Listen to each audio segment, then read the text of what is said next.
Well, hello, and welcome to yet another exciting episode of Skeptics and Seekers. I'm your host, David the Skeptic, and today we are joined with Christians all around. We've got Dale from RSM. How you doing, Dale?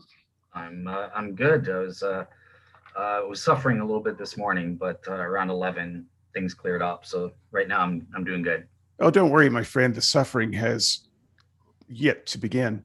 We've got Mr. Attack, if that's your real name, Mac Attack, from the board. I do believe that there might be some people very anxious to hear what you have to say today. We had a little bit of a dust up on the board. Oh, I thought it was pretty friendly. Yeah. Oh no, it'll be very friendly, very friendly. We're on our best behavior, right? Boring. And of course, we have our other host holding it down, Mr. Russell, with a good first name. How you doing? Hey, buddy, how you doing? Never better. Yeah. Never better. What's going on over here on my side, but that's to be expected. But yeah, I'm doing well overall. So this is the penultimate show of the season, folks. Penultimate, fancy word that means next to last. So it's coming down to the wire. We have this show. We have the skeptics responding with stuff. Maybe a stunt or two. Don't know. You'll just have to tune in next week. And then the season will be officially over. But after that, we will have Dale and Val in the official summer kickoff of the off season. Once again, I feel like I'm doing the off season all wrong because I'm starting it off with a show. But it is what it is. There will be other off-season shows as well. Hopefully not as many as there usually is because I'm tired. So that said, it's going to. Yeah, I am. I notice I haven't shaved in a few weeks. That's fine. And notice I didn't put on the eye patch this week. I'm a little rough too. No eye patch. I haven't showered in a week. This is who I am, folks. Dirty. Yeah. Take it all in. Just take it in. ODB, baby. ODB. So that said, today's show, it's one that I've been looking forward to all year. A lot of shows come up as the season goes along because things happen, you have to stay flexible with your schedule to be able to deal with issues and topics that come up in the real world. And also issues that come up on the boards and that people write in about. And so you've got to be flexible with that. This one has been kind of on my mental whiteboard since the beginning of the season. I've been wanting to talk about this one for a long time. So I'm looking forward to it. And we're going to get into it. We're going to let the Christians talk with only one person pushing back this week. That's me. And so with no further ado, Satan, God of this world. Dale, start us off. Let's get started because Andrew's getting a bit antsy there in the chat. All right, cool. So yeah, thanks for having me on to both Davids and that sort of thing. I see this as kind of sort of a do-over because as David Johnson will remember, back in our first season, we did a show on Satan and spiritual warfare and didn't go down the best. So yeah, hopefully this will be a better show with David Russell and Mac Attack helping me out. So Satan. So Satan goes by various names in the Bible. Obviously there is Satan, which means the adversary or the accuser. He also goes by other names, the devil, and Beelzebub or Beelzebul, which is that means Lord of the Flies. It's kind of like a Hebrew insult. In terms of the origin of Satan, so that's the first thing that we need to look at. I take sort of the traditional Christian view that Satan was an angel of God, and he and a bunch of other angels fell from heaven that rebelled against God and sinned against him. They fell from heaven, and now some of them were imprisoned in hell. Others were let loose upon the earth to basically attack God's plan and stuff like that. Satan is also called the god of this world, or the ruler of this world. In my research, there are two interpretations. So there's the traditional view where, okay, once Satan fell, he became a usurper of power over the earth. He usurped rulership over the earth. There's also another interesting interpretation that I don't think is correct, but in the Bible, angels are said to be powers or principalities over certain regions. So Michael is the angel; he governs the nation of Israel. I think it's Gabriel; he's over the Prince of Persia or something like that. So there's another interpretation I came across where some people say, well, Satan himself, his domain was the world or the entire universe itself. God delegated that to Satan. And so that's why he's said to be the ruler of the world, even after he fell, and now he's messing it up. I personally don't take that view. I take more of the traditional view where he is usurping God's rulership. And obviously, God's plan was to have human beings as the image bearers of God. He delegated authority over creation and the earth to us to be the stewards of creation and that sort of thing. So, yeah, that's in terms of the origin of Satan. That's what I've got here. And then I've got a bunch of other stuff. In terms of the historical development, I know some people in the comments were talking about that. So obviously, as a Bible-believing Christian, I believe the Bible's story about the origin of Satan. I don't believe that the concept of Satan was invented in the 6th century BC, copied from the Zoroastrian concepts of like a dualistic type concept. I think that that's historically unprovable and even perhaps historically false, and that sort of thing. And I think that skeptics who advocate for this kind of go for this parallelomania aspect, or what the ancient Hebrews called nephilokokagia, which is a fancy word for finding shapes in the clouds. So I think that's what the skeptics are doing when they go for this historical argument about how the concept of Satan developed. I think they're just finding shapes in the clouds type thing. Yeah. So in terms of the work of Satan and demons, what is it they do? So the first thing is that they blind unbelievers to the truth of the gospel message. Their second thing is that they seek to nullify the preaching and advancement of the kingdom. So that goes hand in hand with blinding unbelievers and that sort of thing. Satan and his demons also seek to destroy the servants of God in various ways, spiritually as well as even physically. The Apostle Paul talks about being physically afflicted and that sort of thing by demons and Satan's servants and that sort of thing. And then finally, Satan also accuses unbelievers, so that goes hand in hand with his name. So the Christian's response to that should be, number one, we should be focused, submitted to God and Jesus, and we are told to resist the devil with all we can. Part of our way of doing that is we should always be watchful and praying, and we should clothe ourselves with the full armor of God, as Ephesians chapter 6 says. So the last thing I guess I'll just touch on briefly, since it's not a part of this, but I also looked up proof for Satan possession or demon possession, and I kind of jotted down various categories of evidence. So number one, I think that there are experiences from trusted or credible testimonies. So I have examples from Dr. Mike Lacona as well as Dr. Craig Keener, who, as we know, David Johnson knows and likes them. He trusts them. So this should help provide an evidential basis of some sort. At least we can get past this is just a fraud, they're just lying type deal. I also have a couple examples of power encounters or religious contests where two or more religions go up against each other, and even examples of skeptical anthropologists and scholars who were basically like Darren Lute in the flesh. These Edith Turner is my example here, and after she experienced a demon, she became a hardcore believer, and she was the exact opposite before she saw these with her very own eyes.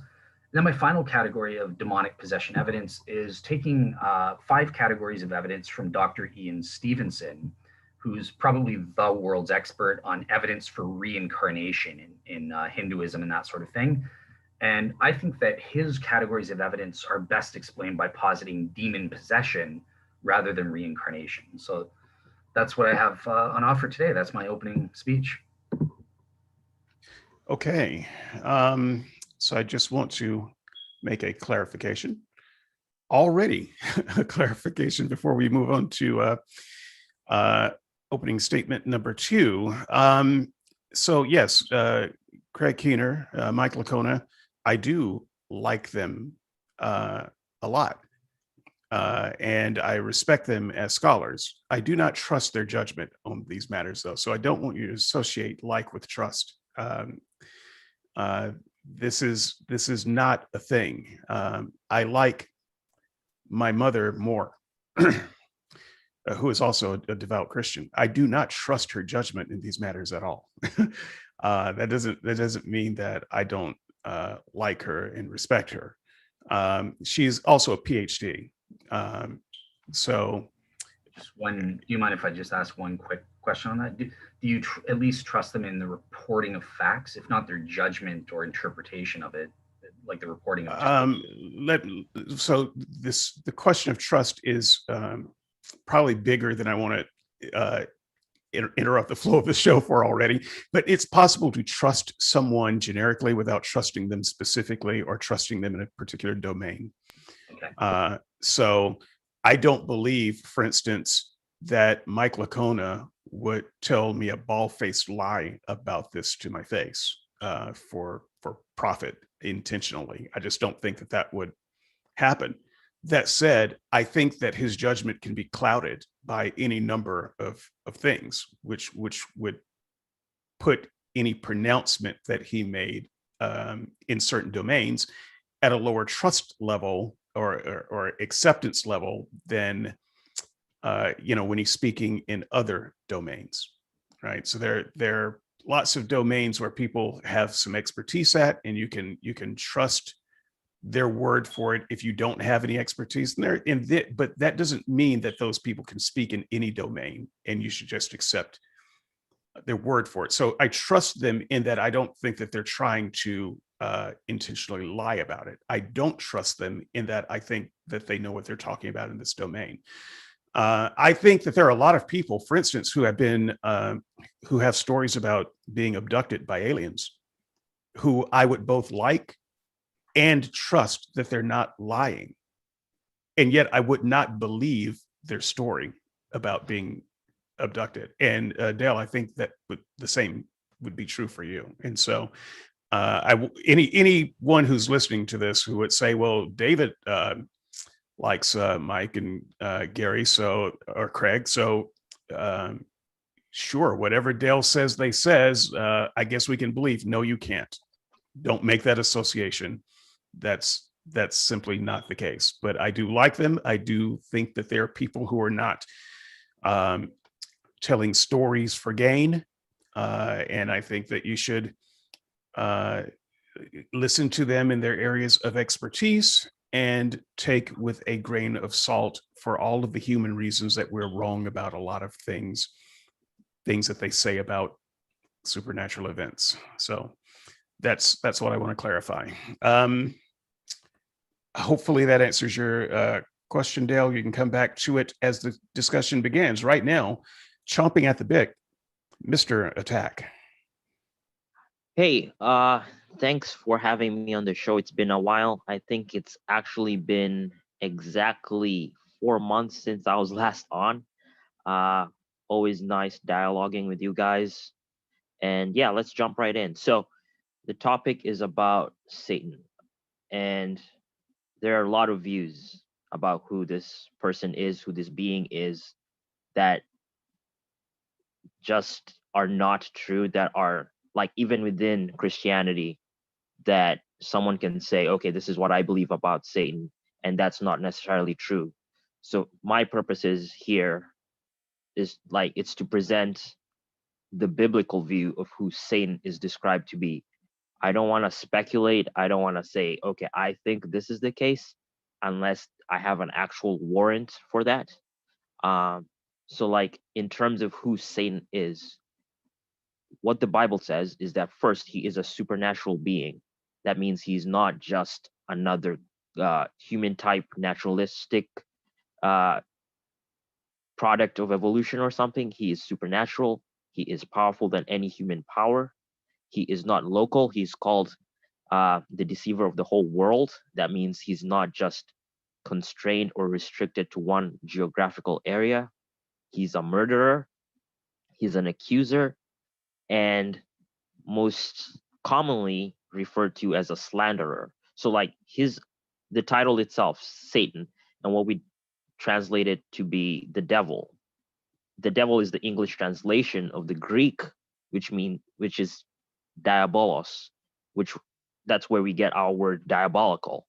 So that word itself, diabolos, means slander, to accuse, someone who's just mean spirited. Like I can say, like, David, I saw you littering last night, and that may not be true or it may be false, but that's pretty much what he does. He's an accuser. He slanders all the time. Some of the things that this being does is that he goes around trying to deceive and devour Christians. So 1 Peter 5:8, he says he's like a roaring lion. He goes around looking for someone to devour, and that's referring to Christians. There's parts where he's said to possess people, like in the case of Judas. He entered Judas and caused him to go sell out Jesus. He's accusing Job in the first 2 chapters. He goes up and says, hey, God, the reason Job worships you is because you give him all this stuff. I bet if you take it all away, he becomes an unbeliever. So that's what Satan does. In heaven, he's accusing. On earth, he is deceiving. And another thing that I saw on the article that you wrote is that you said, okay, I would love to meet this person. And for me, like, that sort of read strange, because I don't understand, like, if someone is trying to deceive you, someone is trying to fleece you of your money, for example, they wouldn't want you to know that they're doing it. So if you have money in your bank account, and let's say I want to steal $1 million from you, like, what I'll do is perhaps I'll charge a little bit here, like 50 cents from your Netflix subscription, 50 cents from your I don't know, Amazon or something. And that way you're losing money. You don't know you're losing money, but I'm getting money and I'm deceiving you. And the best way I can do that is for you not to know that I'm doing it. So Satan, one of his primary roles is to lie and to deceive and to obscure and to obfuscate. And the verse that was quoted in the article, which is 2 Corinthians 4:4, says that the God of this world has blinded the minds of the unbelievers to keep them from seeing the light of the gospel of the glory of Christ. So Satan is standing in the eyes of everyone in the planet, and he's blinding them. He says, I don't want you to see the glory of Christ. I don't want you to understand the gospel. I don't want you to think right thoughts about God, because Satan himself, probably more than everyone else on the planet, knows more theologically accurate thoughts than everyone else. So he wants people to believe wrong things about God so that they do not believe the glory of the gospel. I could say more, but I think that's a pretty good starting point to spring off of. So yeah, thanks. Okay, very good. I had indicated that I had an opening statement in the run-up of the show, but I don't. I'll make a a closing statement at the end. So Russell, I'll let you close out the Christian openings. Guys, I appreciate both of y'all's view. And yeah, I think both of y'all complimented each other on it.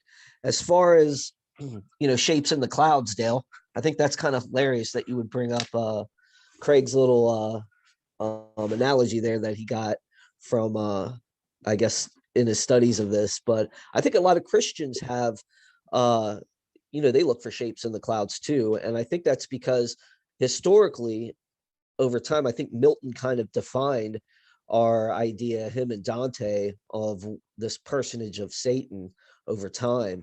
But yeah, I mean, I think that's in Paradise Lost. Maybe you can correct me if I'm wrong there, but I think we've personified it to a degree where we have this one image. But I think you guys do well into saying, yeah, there's in the Bible we can make a case, a probable case about who this Satan is, and that was pretty much where I would have went. I think that in the Old Testament we see that uh, he is an accuser. He's an actual personage there. He is a person. Then we go through the New Testament and we see that is a lot more defined.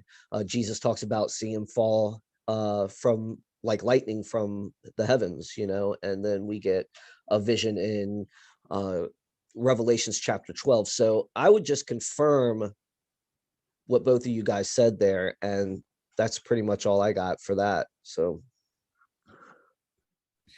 Okay.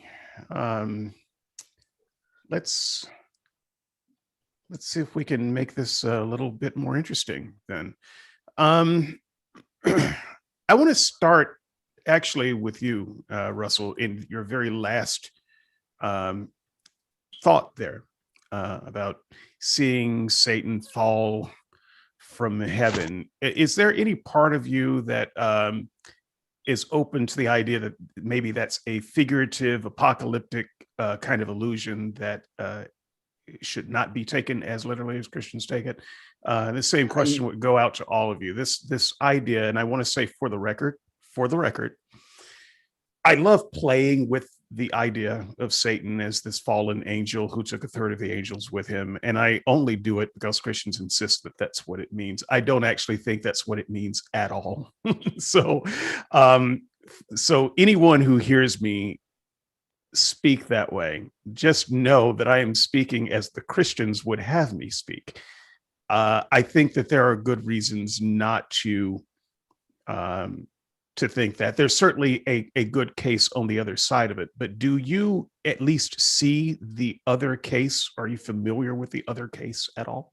I am familiar with it, but yeah, I would say that there's definitely apocalyptic imagery involved. Just like I think there could be a case for Isaiah and Ezekiel's messages to be, I guess, what they call a type and shadow of Satan, but ultimately the context reads that they're about people, they're not about Satan himself. So there is that essence there. So yes, I would say that there is that apocalyptic imagery there. So does that answer your question? It does answer my question. Just briefly, Dale and Mac Attack, how would you answer it? I'm sorry, could you repeat the question again? Well, so the Russell was referring to some apocalyptic literature of illusions of Satan in the Bible, and I was just suggesting that there is a case to be made from other scholars, by the way, who would say, actually, that's not talking about Satan at all. The whole fall from heaven and taking a third of the angels and that sort of thing, that is not, in fact, a literal reference.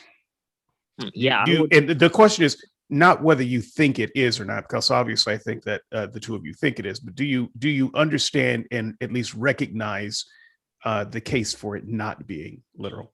Yeah, I've read the arguments about why like it doesn't mean what it says, and like for instance, like where we get the word Lucifer is from Isaiah, and he's talking about the king of Tyre, and people apply that to Satan. And although like from the context itself, it looks like he's just talking about a king who was very prideful and put himself above the stars, so to speak.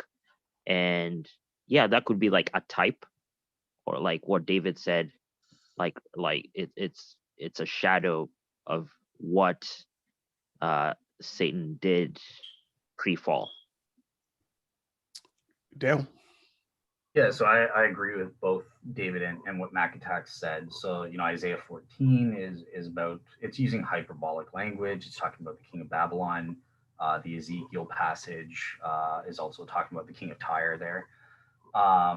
Again, with hyperbolic language, whether there's an additional double meaning there where it's symbolic of Satan, that's fine. I'm not sure either way, but I think that my notion of there being a traditional understanding of something like an angelic fall comes from other verses that aren't talking about somebody else. So, for example, we have Luke 10:17 that says Jesus basically is talking about Satan falling like lightning to the earth from heaven, and I think that that's a reference to Satan's fall. There's also Jude 6, where it talks about God, the angels rebelling and sinning against God, and then he locks them up down into the bowels of the earth or into hell and that sort of thing. A similar verse is 1 John 3:8 that says, Satan sinned from the beginning. And with 1 Timothy 3:6, we get a little bit of a hint as to what that sin was. It was pride. So, elders and that are told not to be prideful, just like Satan was in terms of his sin. So I think that there are, outside of these Isaiah and Ezekiel passages, there are verses that hint at this angelic fall, and Satan is called the prince of all the demons and that sort of thing, and that he was an angel who sinned and fell with them. So that's how I would establish my understanding. Okay, so I'm going to take it as given that everyone on the panel, besides me, believes that the Satan character is a literal character that was around in the beginning, that had some type of angelic beginning and had a fall from grace of some kind. So you can interrupt if you don't agree with that general characterization, but I want to progress that a step further and pick up where Dale left off there, which is the idea of Satan being a sinner, an evil person, an evildoer, a liar from the beginning. How does that work out with the fall aspect? If he was a liar from the beginning, then he couldn't have been much of an angel. So what did he fall from if this is what he was from the beginning? So that's for me. So it doesn't. It's for anyone. This is. I know that the four of you are there, but I don't want you to feel like you have to take the initiative every time, Dale. Okay. So obviously, sin from the beginning implies a temporal thing. So it's not that he was created sinful. That's not what that verse is saying. It's saying he was created perfect. He was like every other angel. He was had his dominion and that sort of thing, and he rebelled against God or sinned against God through his own free will choice, as well as all the other angels that fell with him. Well, it sounds like it happened pretty early, though. If it's saying from the beginning, I don't know what that means. If it doesn't mean the beginning. Yeah, it would have to be, obviously it's pre the fall of human beings, right? Because he was the serpent or the snake in Genesis is at the very least symbolic of Satan himself and that sort of thing. So I think Satan was the one who tempted human beings. So it just comes down to, well, how do you interpret from beginning? I think that you're maybe going a little bit too literalistic, like, oh, as soon as Satan was created evil. That's not what the Bible's implying. Well, but there are lots of beginnings, though. But if you're going to use a word like beginning, it has to have some kind of meaning. So, for instance, we can talk about the beginning of the universe as in a kind of a Big Bang thing, and that doesn't even mean the beginning of the cycle of universe. Maybe the beginning of this universal cycle, if you believe in a cyclical type of universe. And then you can talk about, well, the beginnings of humanity. Well, that's billions of years away from the beginning of the universe. So that's another beginning right there. You can talk about the beginning of modern humans, anatomically modern humans. That's another beginning. And so there can be lots of beginnings, but the beginnings have to, if you say in the beginning, you have to be referring to some beginning. And so if you're saying that Satan was a liar from the beginning, I'm trying to figure out what epoch that represents. Yeah, I don't think that we can. The Bible doesn't specify, just to keep it straightforward. And it depends on how you interpret Genesis. Is it billions of years or 6,000 years old or something like that? My best guess is it's just saying from the beginning. We know for a fact scripturally that it was before the creation and fall of human beings, where we are in the in a fallen world and stuff like that. We can say absolutely it was before that, but as to whether it took place during the Planck time or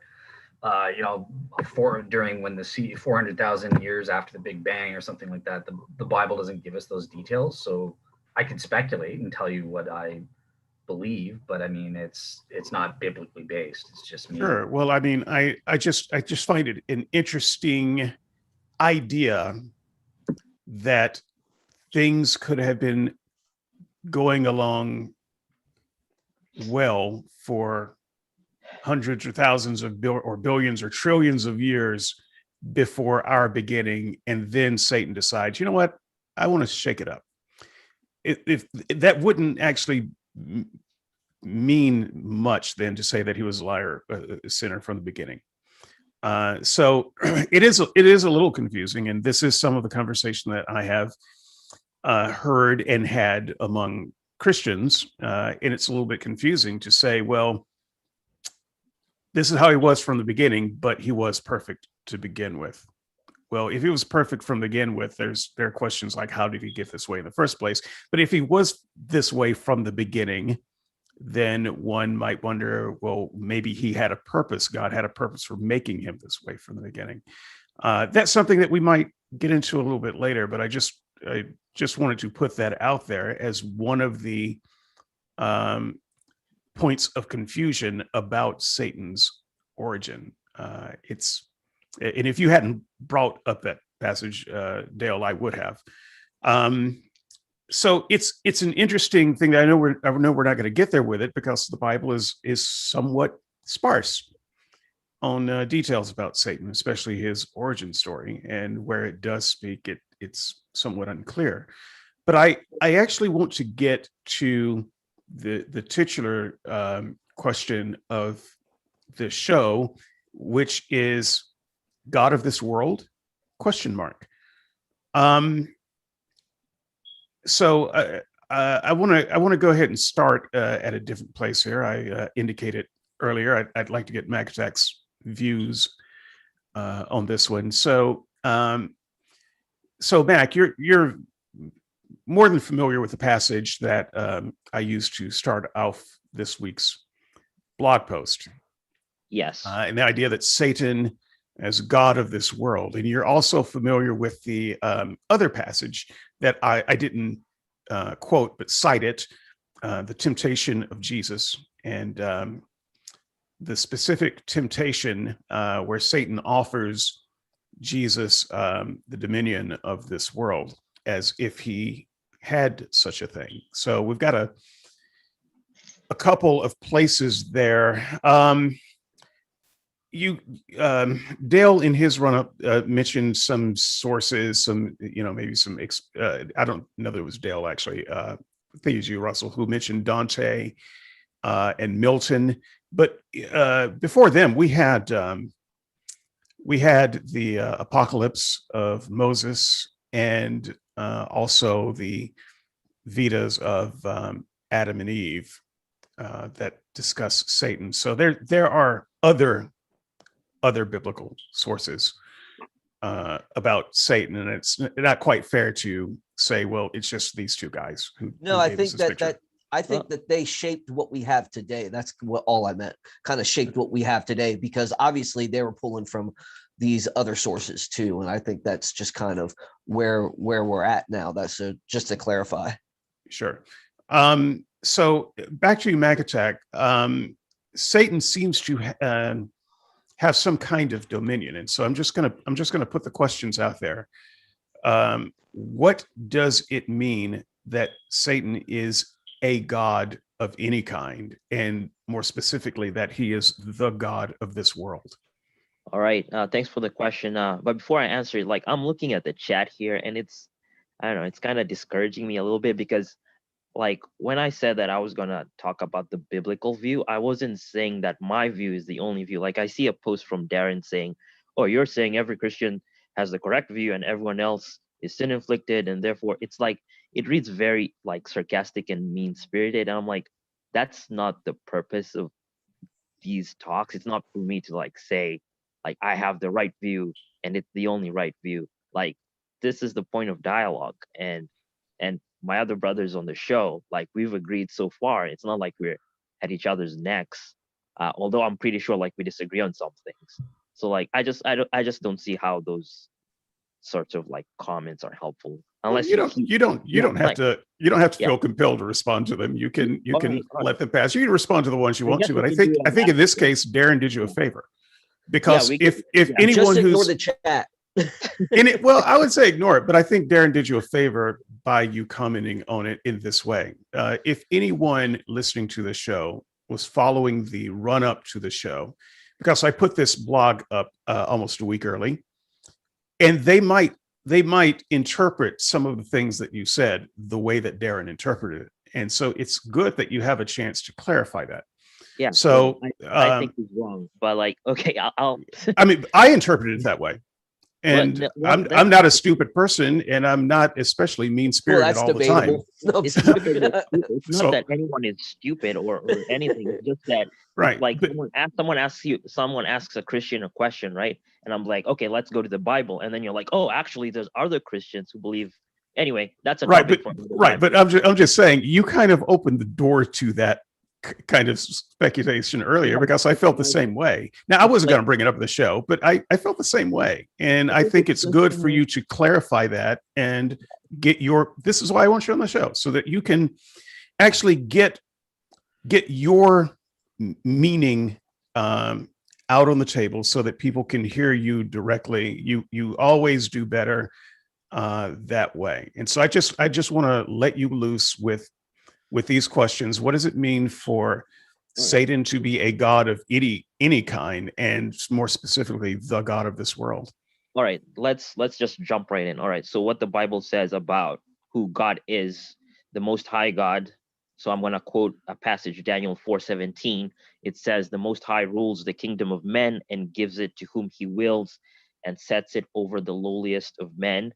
And I've got another passage, Psalm 103:19. It says, "The Lord has established His throne in heaven, and His kingdom rules over all." So there is no ambiguity about who rules everything. It's the Most High God. God rules the universe.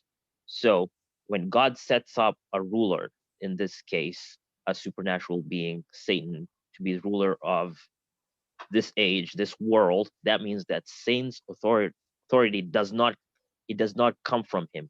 It's derivative. That means God has allowed for Satan to be the ruler of this world, to go about doing what he's doing. He is So on a leash. let me just clarify Okay. clarify this real quick so that I can follow along. Okay. It sounds like you are conflating God of this world and ruler of this world. So is that kind of how you read that? Would you say that this is an unfortunate translation? No, I don't know. It's not an unfortunate translation because again, and this kind of ticks off a lot of people. Like if you study the original languages, it doesn't muddle, it doesn't like set up a problem where it's like, oh, it looks like the author is saying that there's another God who is also trying to, take the reign, so to speak. So like here's another passage that I was thinking of yesterday. Okay, but before you go there, Yeah. because I just want to make sure I understand. I don't want to walk away from this not understanding you. So Okay. my interruption is really for clarification. Um, is Satan a god, as in a lesser god? Would you say that there are lesser gods? Unless like I have to know what you mean by God, because like the Well, Bible I have to says- know what you mean by God. all right, so Actually, let me define it. All right. okay. So like the passage I was gonna go to is Exodus 7:1, and it says like here's God speaking to Moses, and he says, "See, I have made you like a god to Pharaoh, and your brother Aaron will be your prophet." So when you read that, it sounds like God is telling Moses like I've made you God but that's not what he means. The term used there, and this is where you have to get technical a little bit so that people don't get confused, it just means it's Elohim, and it means a disembodied spirit. So any disembodied spirit in the Bible is always, like, they call it a god. It just doesn't mean the most high God. It doesn't mean like it doesn't mean worthy of worship. It just means that it's a disembodied spirit, it's supernatural, and that's the category that they've put So it in. you're saying that because the vocabulary is limited, right? Yes. That it's a figure of speech, It's a basically sort of saying figure it. of speech, pretty Yeah. much what I'm saying. Yeah.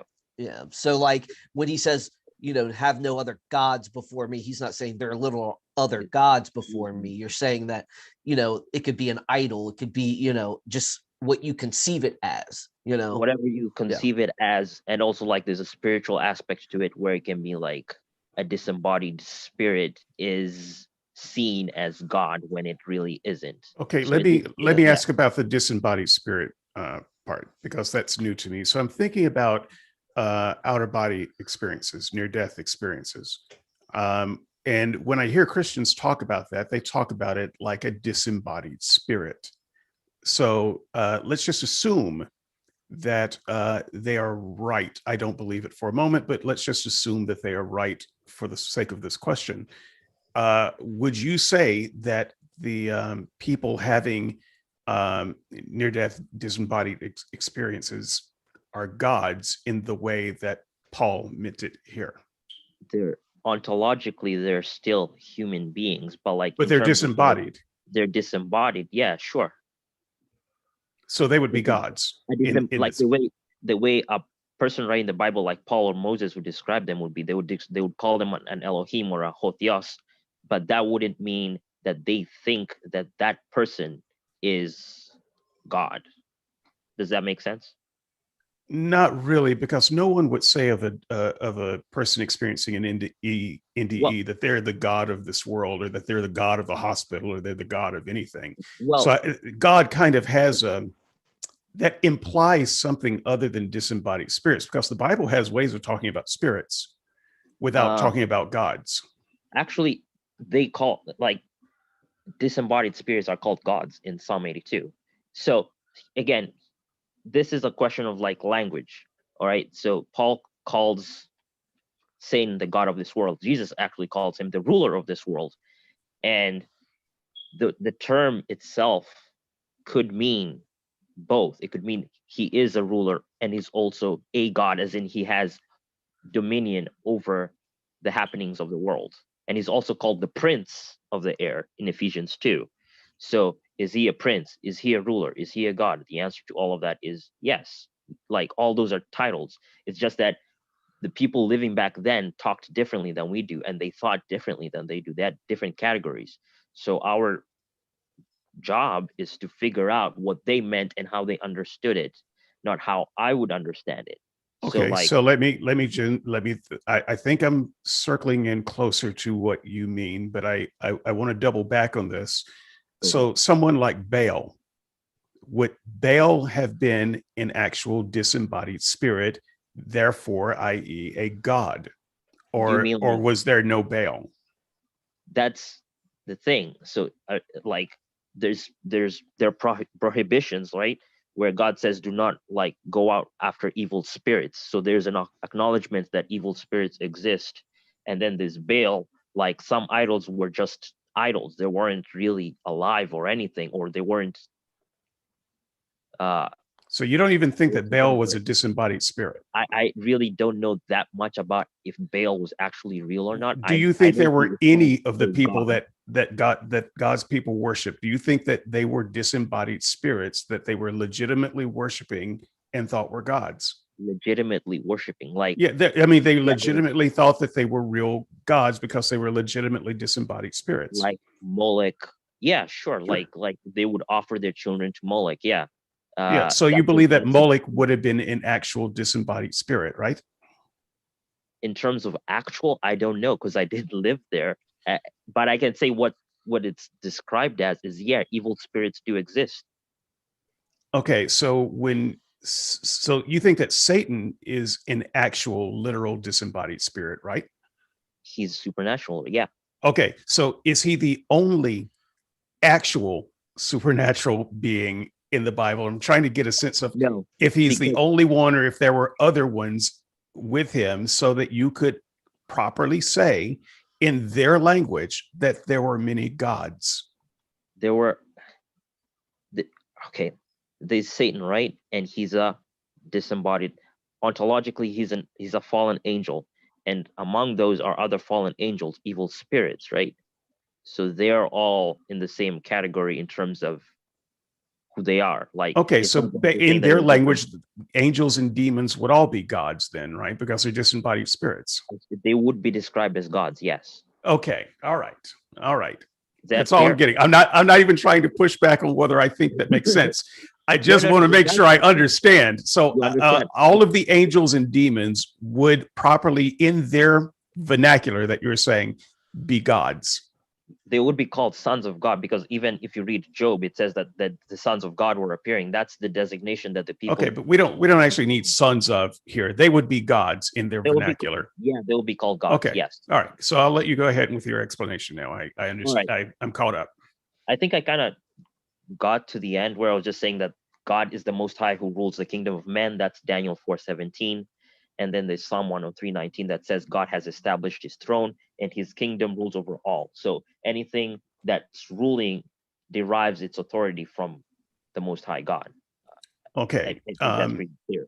That's Yeah. fine. So there's a kind of a second part of this question though, and I want you to start with that before turning it over to anyone else. So I appreciate you being a good sport here. So I understand what you mean by a god, the god of this world.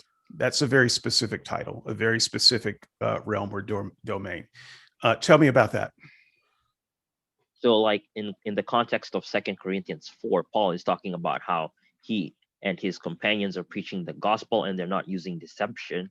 And he says that to those people who, for instance, who are not understanding the gospel, or they're distorting it, or it's just not making sense to them, he's saying that the reason for that is that the God of this age, the prince of the power of the air, is blinding their minds through either how they're living their lives, what they're believing, what they've been taught, how they grew up, whatever. And that is stopping them from seeing the light of the gospel. And then he continues and says, like, when we preach, what happens is that God shows up and he turns on the lights and we believe in the gospel. That's pretty much what he's saying there. Okay, that feels different than from what was being said in the Gospels. How so? Well, Jesus was dealing with someone who had dominion over the world. Where specifically are you quoting from? I'm just thinking about the Matthew chapter temptations. 4, right? Yeah, Matthew 4, and the temptation where Satan offers Jesus something that either he has or he doesn't have, and Jesus plays along as if Satan in fact has what he offered. Well, yeah, he does, because he's the ruler of the world. Like, he has money, he can. Okay, money, but is he like the ruler of the world as in God? Like, for instance, earlier we were talking about, or once again, if I say you and it was Dale or Russell, just forgive me. We're saying how like Michael was the God / ruler of Israel. That was Dale, yeah. Okay, and Gabriel was the ruler of someone else, but it sounds like Satan also had a rule or a domain that was broader than theirs. Because his was the world, and they're like governors of tribal people. Like, first I'll say, like, I don't know like where Dale, I've never heard that before, but I'll say this, like, in terms of Satan's dominion of this world, that has to do with like how people live their lives as children of Adam, children of fallen sinners. Like, Satan's dominion over the world carries over into what we as human beings desire: jobs, careers, pleasures, money, things that are to keep us away from God. So that's kind of figurative language for you. Let me just jump over to Dale real quick. I know that you've got something there, Russell. Dale, so you understood that I think it was Isaiah passage as talking about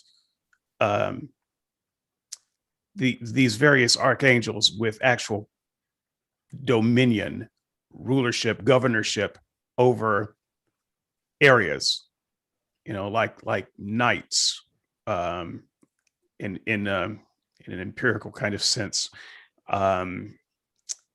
Is that correct? Yeah, I think. Okay.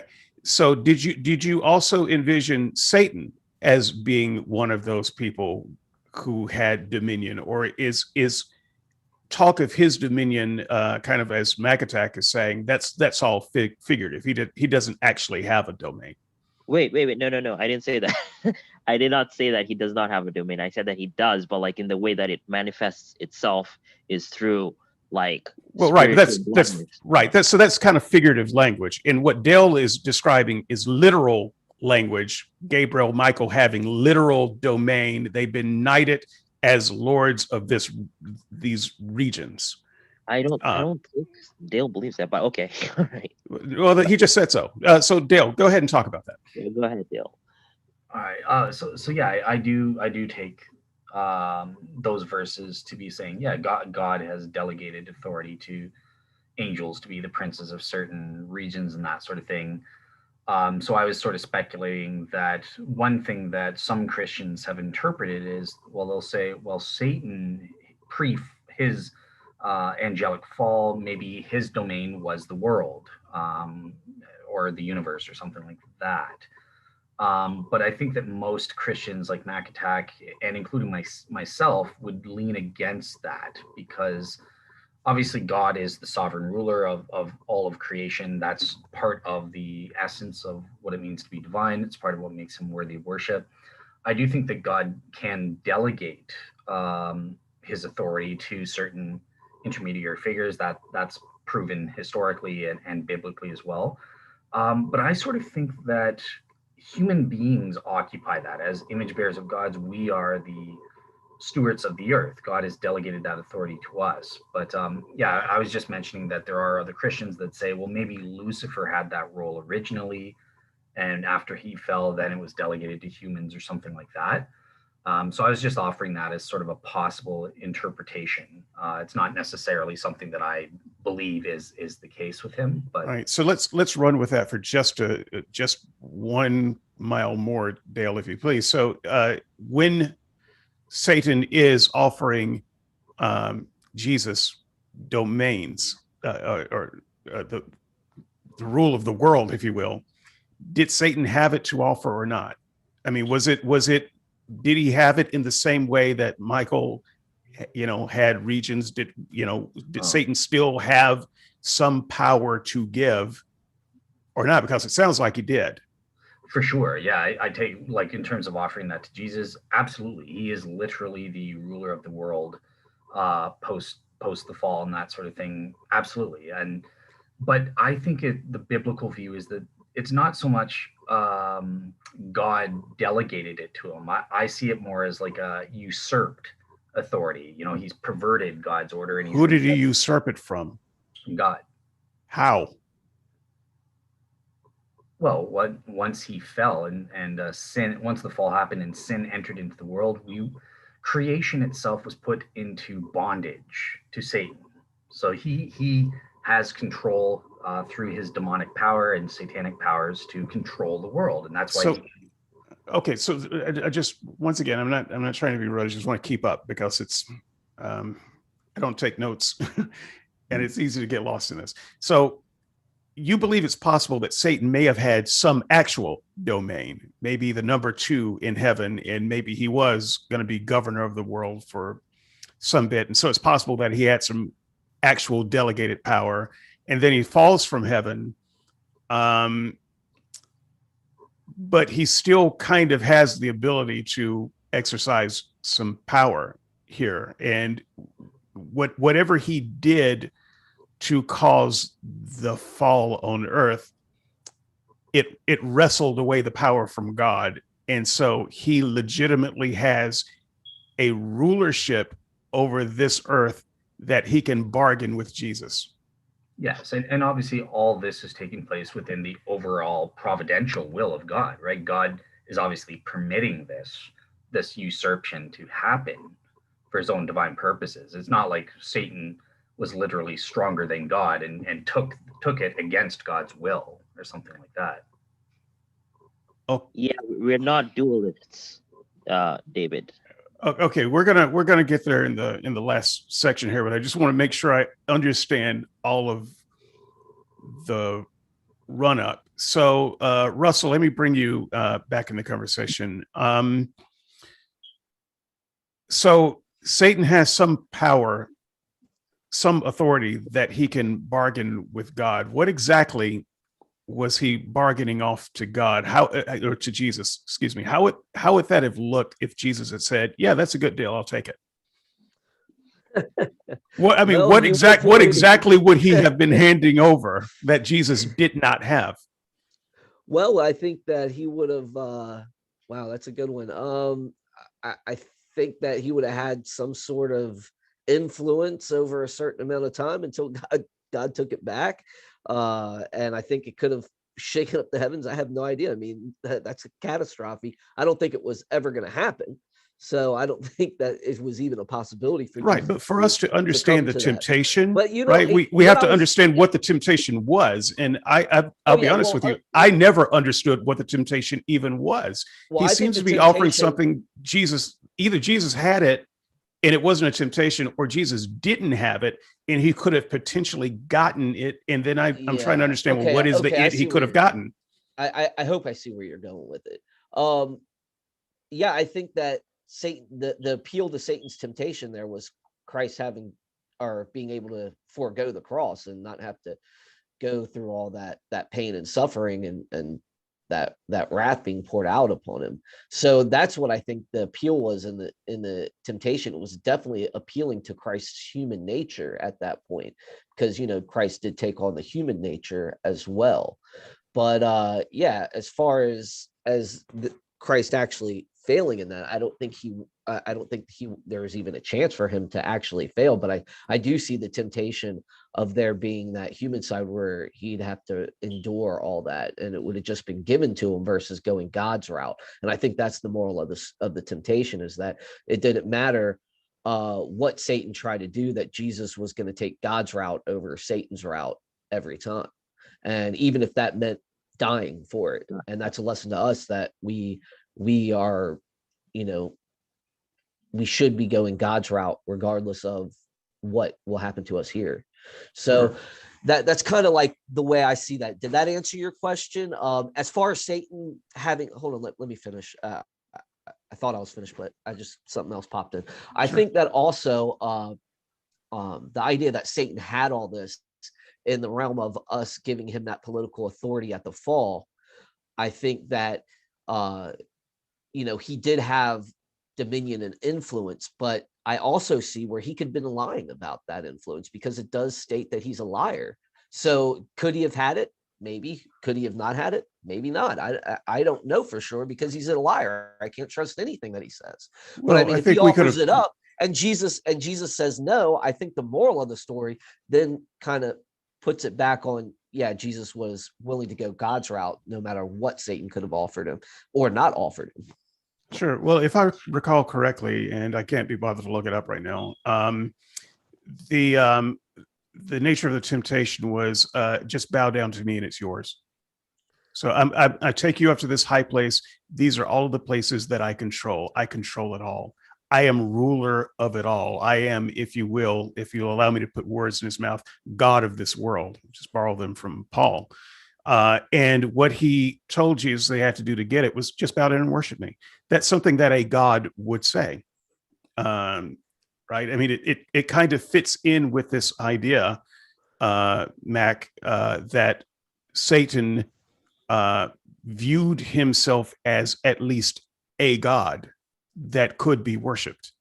Yes, because like every single idol out there could turn into like something that you worship. And I agree with what David Russell said in saying that like Satan was appealing to Jesus' human nature, because there are lots of passages as you keep reading the Gospels where people were trying to make Jesus king by force, and Jesus retreats because he's like, I don't want to be king. That's not why I'm here. So Jesus just flees that temptation to be made king over a whole subsection of people. So Satan shows up and says, you know, you don't have to do all that cross stuff. You can just bow down and you can get the kingdoms of the world right now. You don't have to go through all that. And Jesus resists him. And the truth is, yeah, Satan does have dominion over some kingdoms of the world, like all the kingdoms of the world. And the temptation there is in saying that, okay, I'm the supreme God now, bow down before me. Actually, Jesus replies and says, you are not the one that rules over everything. The Lord does. So that's who you're supposed to worship. You're not supposed to worship a derivative authority like Satan. Right, but whether he's derivative or whether he is simply a god, a minor god, a demigod, he's still some kind of god. That it seems to me. And once again, if you, I could poll David, that's an authority only in the amount that he's given. I mean, no Christian would ever say that a finite being actually has godhood. I mean, that would go against our definition. Correct, Dale? I mean, maybe Dale can answer this too. Yeah, absolutely. Yeah, I wanted to just say, so I think MacAttack did a great job on answering this notion of gods and how that relates to pagan deities and idols and that sort of thing. So, well, actually, he said that it's any disembodied spirit. So angels and demons would have also been considered gods. They would be called gods, but they okay. So they would have, like, so they would have been gods in Paul's vernacular. Yes, and it would have been proper then to say that the angels and demons are gods. In the vernacular, yes, yeah, that's. But that's in a certain sense, I mean, in Psalms 88, Jesus refers to people as gods too. So the judges were supposedly gods too, as far as their authority and the. Well, it's a little bit different to say in this one small instance you're going to have a power like a god over this one person, and another thing to say you are a god. Okay, those are different. I mean, those are different things. You are gods. He says you are gods. I mean, it's a figure of speech. I mean, you have to grant that to. You have to like understand what they're saying in that time in their vernacular. I mean, Paul calls him a god and then calls him the prince of the air. So what is it? Is he a prince or is he a god? You have to look at the figure of speech and the way it's being used. Right, but from my point, I don't care whether you say he's the god, whether he's the the ultimate god. You have to at least acknowledge he's a god in their understanding of God. No, in their understanding of gods. It's like when there's sometimes. What do you mean? No, I tell them I'm about to explain it to you. If you shut your mouth. No, I'm just joking. I'm going with what I've been told this whole time. I know you are. Okay, I'm teasing you, by the way. You know me, I like to break it up a little bit, break the ice. But that was funny. Go ahead. I often call some of my friends, one of my friends, he loved his car so much. I said, that's your God, man, and it's just a figure of speech. I'm not using it in technical, like meaning, okay, now this is what I really think. I really think that this car has some supernatural properties. No, I just think it's a heavy influencer on the way he acts and so forth. So, I mean, that's kind of the way I see it. And most Christians, I think, do see it that way. Okay, but that's not what was said, though, earlier in the show. It was. Disembodied. No, it wasn't. It's disembodied spirit. And that someone like Molech, for instance, was Molech, an actual guy with actual power who's an actual spirit, and they would have considered him an actual God. It doesn't matter whether you say they would have considered him equal to Yahweh. That's a different question. But they would not have been wrong to say he was a god, and you would be wrong to say there are no other gods. David, you're misunderstanding like what David and I are saying, because we're saying that the way that disembodied spirits were described in the Old Testament in Hebrew was Elohim, and that means like just a disembodied spirit. So you can substitute that term into our English and say that's a god. Okay, so an evil spirit, a demon, could be referred to by a person living in that time as a god. But that designation obviously gets muddled because we live in a culture where God means specifically one thing. So it's not that they thought for sure that any evil spirit was God. They just called it a god because it was a disembodied spirit. Well, they also worshipped it. They also worshipped lots of gods. And so they thought that they were beings to be worshipped. Unlike a car, which you might call an idol, but you wouldn't call a god. Dale, go ahead and you can have the last word on here. We got a lot more to cover. Okay. Yeah, I've been trying to say something. I don't even know where it's going to fit in, but okay. So the first thing, yeah. So I like what David Russell and Mac Attack have already said. I think they've said it mostly correctly in terms of this term gods or Elohim, lords, and that sort of thing. It's a figure of speech in ancient Hebrew. So to answer your question, there are some skeptics have pointed out contradictions between the way Isaiah views pagan idols or gods and other passages. So I don't think there is a contradiction there. So what is happening is Isaiah's right. These pagan idols, there is no god Baal. There is no being, Marduk or Zeus or something like that. But these idols are made up or invented. They're just carvings of stone, and demonic spirits impersonate these gods and use it for satanic ends and stuff like that. So I think that's what's happening. That's how we reconcile any texts that skeptics want to say are a contradiction between. Where do you get that from? That feels like headcanon. I don't see how. No, he gets it from Isaiah. I'll find the reference for you right now.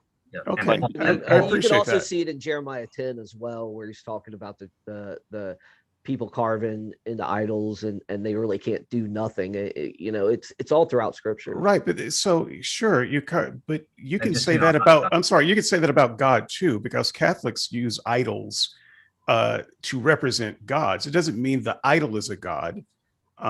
So yeah, that that's that what we're doesn't. saying. The idol but isn't a god. That's what we're The saying. idol isn't a god, but the god behind the idol is a god.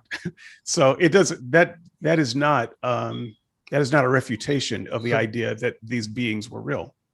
So this is this is the second part. Just let me get this out, and then I'll shut up. Go ahead. Talk as long as you want. But so remember, I mean, it's a lot of contradictory stuff, and I'm trying to keep it all together. Let me help. So okay, go ahead. Let me help you with my take and see if that works. So we've discussed this when we did the show on the Trinity, specifically the Old and New Testament data. So remember, there's two ways to look at this, right? So the first one is with respect to what is God. So this is the philosophical perspective. So I'm going to say with these pagan idols, they are not by essence God. They don't have the divine nature. So that's what they lack. That's why they're not, even though we're using the word gods, no Jew, no Bible reader in history would say, well, these demonic entities impersonating gods have the divine nature. No, they're of a demonic nature or something like that. I might have a slight disagreement with Mac Attack based on the nature of disembodied spirits alone constituting an angelic essence or a demon essence. I think more to it is needed, just because I define the human essence as a person, an unembodied person that is embodied in a physical body governed by the human genome. That's the essence of being a human being, my definition of it, and stuff like that. So there's a slight difference there that'll have implications. But going back, okay, forget about the what. This is headcanon. This is modern philosophy by saying, okay, it lacks the divine nature. No Jew would have talked this way. They approached it, the essence of God, through who is God. And this relates to Richard Bauckham's divine identity theory, right? So God has unique attributes by essence. He is the only creator and sustainer of everything that exists. And number two, he alone is the proper sovereign ruler and authority over everything in creation. No pagan entity or quote unquote God had those attributes. And that's how Jews of the Second Temple period would have differentiated. If a pagan came up to them and said, well, what's so special about your God compared to ours? That's what they would have said, to say our God is unique. He is the one true only God. Your pagan entities are filth, throw them in the garbage. Okay, right. And they would have said that all the way up until the time that they started bowing down and worshiping these other gods. So, yeah, I mean, that may be an idea that some of them had at some time, but they were always going off worshiping other gods. And so I don't really think it holds that that was their persistent idea of who God was. But that was them sinning, right? Like Okay, you can say that it's sinning, but it's what it is it showing in practice what they thought gods were.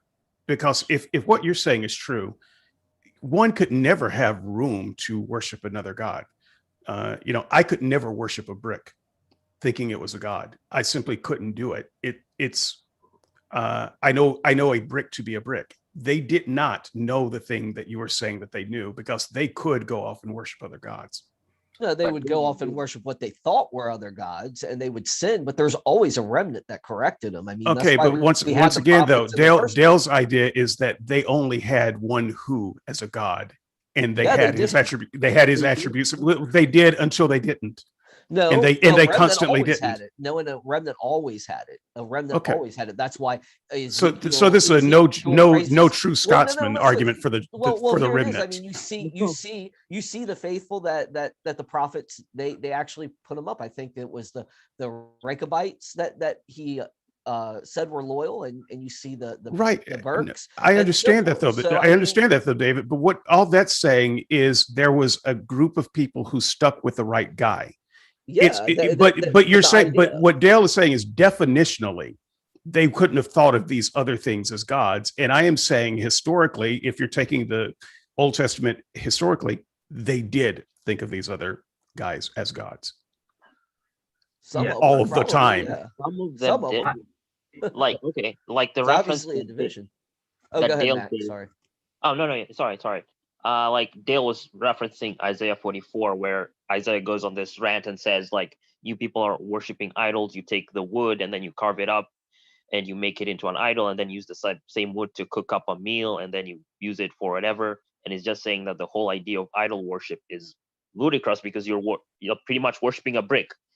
But then there's also like another aspect to it, where it's like evil spirits were all over the place, and people would have been tempted to worship like an evil spirit, like that demanded you to sacrifice your child, something like that.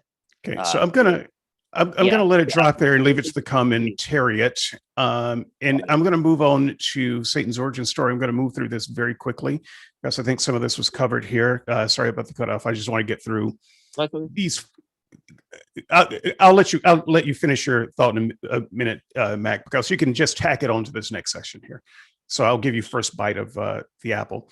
I want to get to the after show, though, while I still have energy, because I think that there may be some interesting tie-in to this, and I know that Dale put in some time, and he may have some things to say about that. So just a lot to cover. So the origin story kind of feeds into this. I guess we could have started with the origin story, but I think it was more interesting to start this way.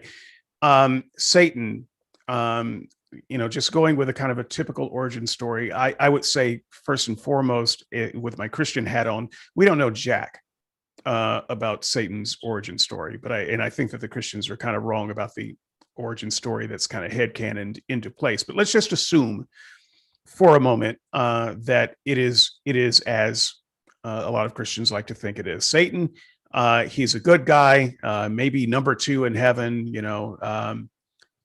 most beautiful, most beloved, most privileged, what have you. But angels being free will creatures, Satan wanted more. He wanted more. So one of the things that Sarah often brings up, and it's something that I have wondered for a long time, even as a Christian, is if Satan was as close to God as any creature could be, not just physically, but close in every way, beloved, trusted.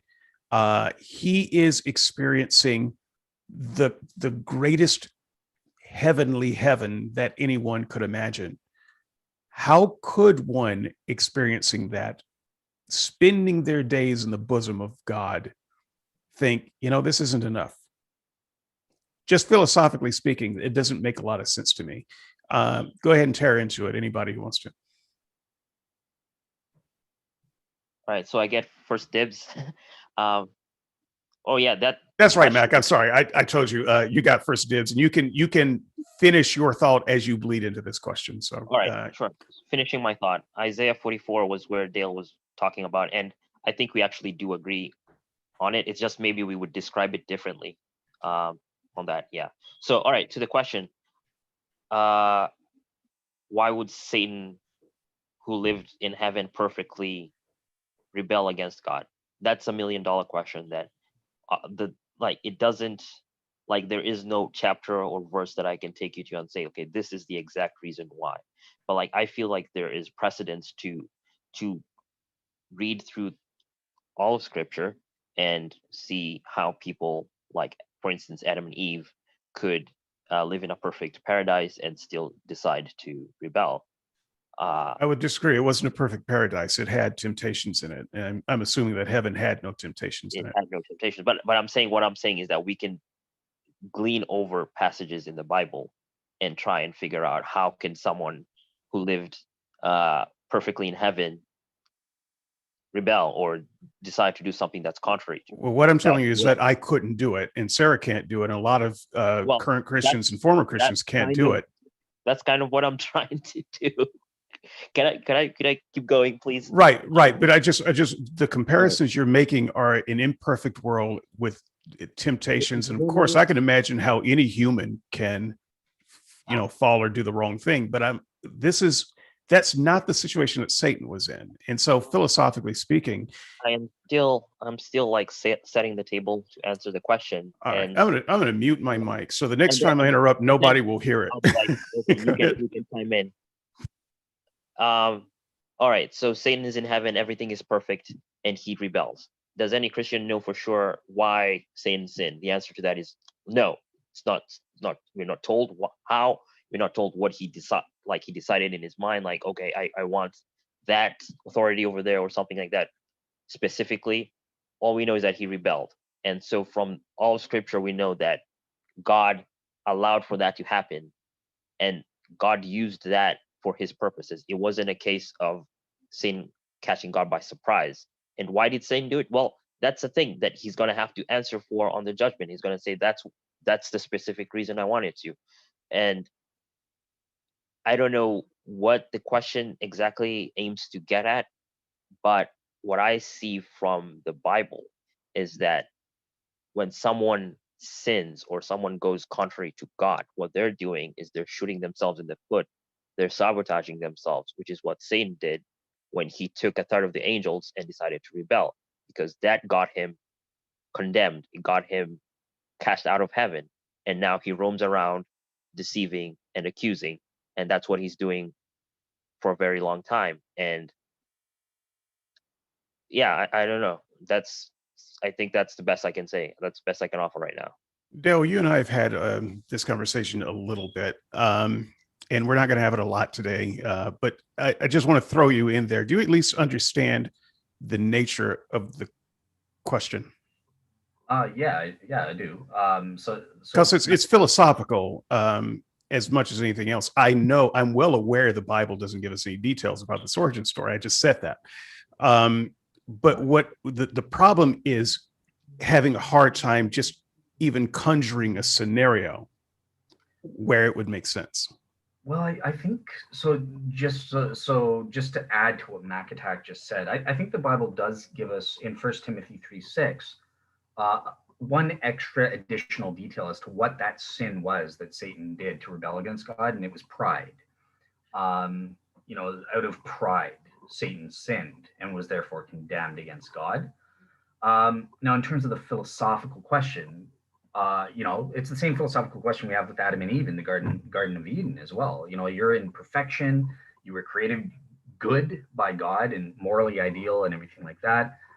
How could you freely choose to sin in such a scenario? And I think that the only answer that we can have is what philosophers call acrasia, otherwise known as weakness of the will. And that's what it was. So I take a philosopher, Dr. Tamar Shapiro. I did a show based on my essay in the philosophy of mind class on acrasia, what it is, how it works, how weakness of the will can work for people to sin when they're created good, as God defines good and that sort of thing. So it's basically based on orientation. So we are oriented toward God when we're created perfect.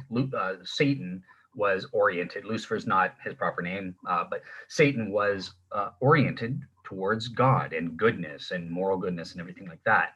But it takes willpower, it takes effort to maintain that orientation when we're faced with certain temptations or something like that. And certain temptations are just an inherent necessary part of being a free will creature. And sometimes, so with Satan, when he was faced with this temptation, he freely chose to let go of what Tamar Shapiro calls the burden of freedom, to keeping himself oriented towards God and saying, nope, I'm not going to be tempted or given to that temptation. He let go, and that oriented his will towards this prideful sin, whatever it was, that this act of rebellion against God, and then he gave in and chose to do the sin. And that's the same answer I give with Adam and Eve in the Garden of Eden. Why did they choose to sin against God or eat the fruit or whatever it was? A weakness of the will. So that's my Okay. answer. 2 down, 1 to go. You both misunderstand the philosophical question, because you keep talking about Adam and Eve and temptation. It's not the same thing. There was a specific temptation in quote unquote paradise. Eden was never paradise. Eden was never paradise. It had an evil creature in it when they got there. It had a death tree that looked beautiful in the middle of the garden. It was not paradise. Now, the only way the connection would be made is if you're saying, well, heaven was like that too. It had its own version of an evil temptation. It had its own version of some things that would go bad. And I am saying that from my Christian perspective, when I was a Christian, heaven wasn't like that at all. It would not have had any thing pushing you toward doing something bad. So that's Why where we does disagree. it? So that's where we disagree. That's logically impossible. Now it could be that there was no external temptations or influences up in heaven, like there was with Satan or something like that in the Garden of Eden. But there are inherently when you're a free libertarian free will creature, there are inherent temptations that you will be privy to. It is impossible for there not to be any temptations, at least of the internal variety. So we would disagree fundamentally on that. It is the same as Adam and Eve. Okay, then I would say then what you're saying is my philosophical dilemma is not a dilemma because heaven's not perfect. So do you see post Earth heaven with humans in it being able to fall? Or do you see that as a different kind of heaven than it was before humans? Because if you could fall then, and the number 2 guy, if it wasn't enough for him, then how's it going to be enough for us?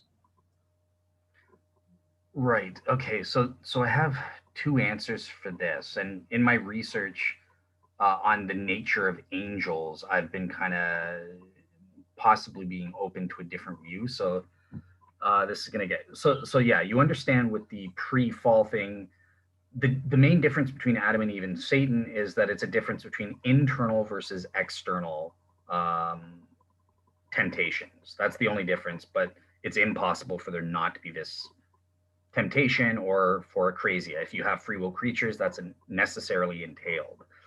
So does that happen in the post judgment day thing? And my answer to this was always, yeah, it's exactly the same. It's logically possible, strictly logically possible for people to sin in heaven after they're saved and that sort of thing. But it's just factually the case that after going through this, we will never make that choice again. And the Bible's giving us that descriptive prophecy that once we're saved, we will never choose to sin again like Adam and Eve did. But in my research for this show, I'm a little bit more open to the fact. So number 1, the atonement was only for humans. It was not for demons and angels, and that sort of thing. So I disagree with, I think it was Origen who said that. So the Bible does seem to be saying that the angels that fell, they're locked into their evilness. They can't be redeemed and that sort of thing. So there's no point in Jesus dying for them. Same with the angels that remained in heaven. They're locked in with sealed. Their souls are sealed in this state that they did. Well, That what? Go back. Go back. You're saying that the angels can't fall now. Yes, I think. Well, then what's the different? What happened? That the number two guy could fall, and third of them fell with him, but they can't fall now. What? Where does that come from? So this is an understanding Catholics have, for example, right? So You're not a Catholic. I know, but I'm telling you, the reason I'm more open to this possibility than I was before I researched for this show is based on the biblical data that who did Jesus die for? It was for human beings. It was not for demons, right? Well, why wouldn't he? If Satan and demons could be redeemed, why wouldn't he die for them? So there's two interpretations you can give. If you want to give that we maintain our libertarian free will throughout all eternity, then you can say, well, Jesus didn't die for the demons because even though they maintain their libertarian free will, he knows that none of them are going to choose to be saved, so he just excludes them. You could use that. Or you can give the explanation that the Catholics did. After all the angels made their free will choice, all of them had libertarian free will, the ones that stayed in heaven and the ones that fell. After that, their souls were crystallized or sealed in the state that they freely chose. And if that's the case, then that could imply that it'll be the same for humans. After Judgment Day, we're sealed in our states. So I'm kind of not sure what the Bible teaches on that front. Okay, well, let me just throw in a smidgen of theology to counter that. I wasn't planning on going here, but it's hard not to get drawn in these theological absurd debates. So there's this one ridiculously short and cryptic passage where Paul tells the Corinthians, I want to say 2 Corinthians 6, somewhere in there, in making a completely other point. He says, don't you know you will judge the angels? This has always been a head scratcher. So this is a thing that will happen in the future. He was talking to the Corinthians about being able to be judges over their own matters, and not going off to human courts and things like that. You should be able to judge these little disputes among yourselves. Don't you know you're going to judge the angels? That's kind of the context there. And so it strikes me that it is extremely not only possible, but inevitable that the remaining angels also sin. Because if they couldn't, we would have nothing to judge. There would be nothing ever to judge about the angels. Well, it's in this context, the word for judge is the Greek word krino, right? So that just means to rule or govern over, and that makes sense. We're not judging them based on their sin, but we're given rulership or governorship. In the context that Paul was saying, he was talking about being able to judge, not rule, but to actually judge the way we understand judge disputes among each other. No. And he says, don't you know you will judge the angels? And I don't understand the context switch that you're suggesting there. The passage, you can look up the passage. I'm not going to go to it now. Someone can put it in the comments. I've got it up on my screen as we speak. Okay. I'm getting this from. So okay, you can. To rule or govern over is what he's talking about. Okay, you're going to read the passage or the Cliff Notes from Strong's? What are you asking me? What? Yeah, are you interested in what the passage actually says, or are you just interested in the Cliff Notes from Strong's? Because I didn't ask for the Cliff Notes. I'm telling you what the context of the passage was. Christians are always crying context. So I gave you some context of the passage there. If I'm wrong about that context, you can correct me on that, but you haven't done that. The context was they were having trouble dealing with squabbles and disputes among themselves, and Paul was chiding them for that. and throws in, "Don't you know you will judge the angels?" All right, I can read it, and then we Okay. can work through it. I mean, First look, that's fine. You can read it. It's not a huge point. It's not something that should have even come to dispute. But go ahead, Mac. like so that we can get the context right and we can all be happy in the end. All right. 1 Corinthians 6. When one of you has a grievance against another, does he dare go to law before the unrighteous instead of the saints? Or do you not know that the saints will judge the world? And if the world is to be judged by you, are you incompetent to try trivial cases? Do you not know that we are to judge angels? How much more then matters pertaining to this life? All right. So there's the context. He's saying, and I agree with you there, David, that he's saying, okay, some of you are kind of taking each other quickly to like the magistrates to judge, like sending each other to prison, stuff like that.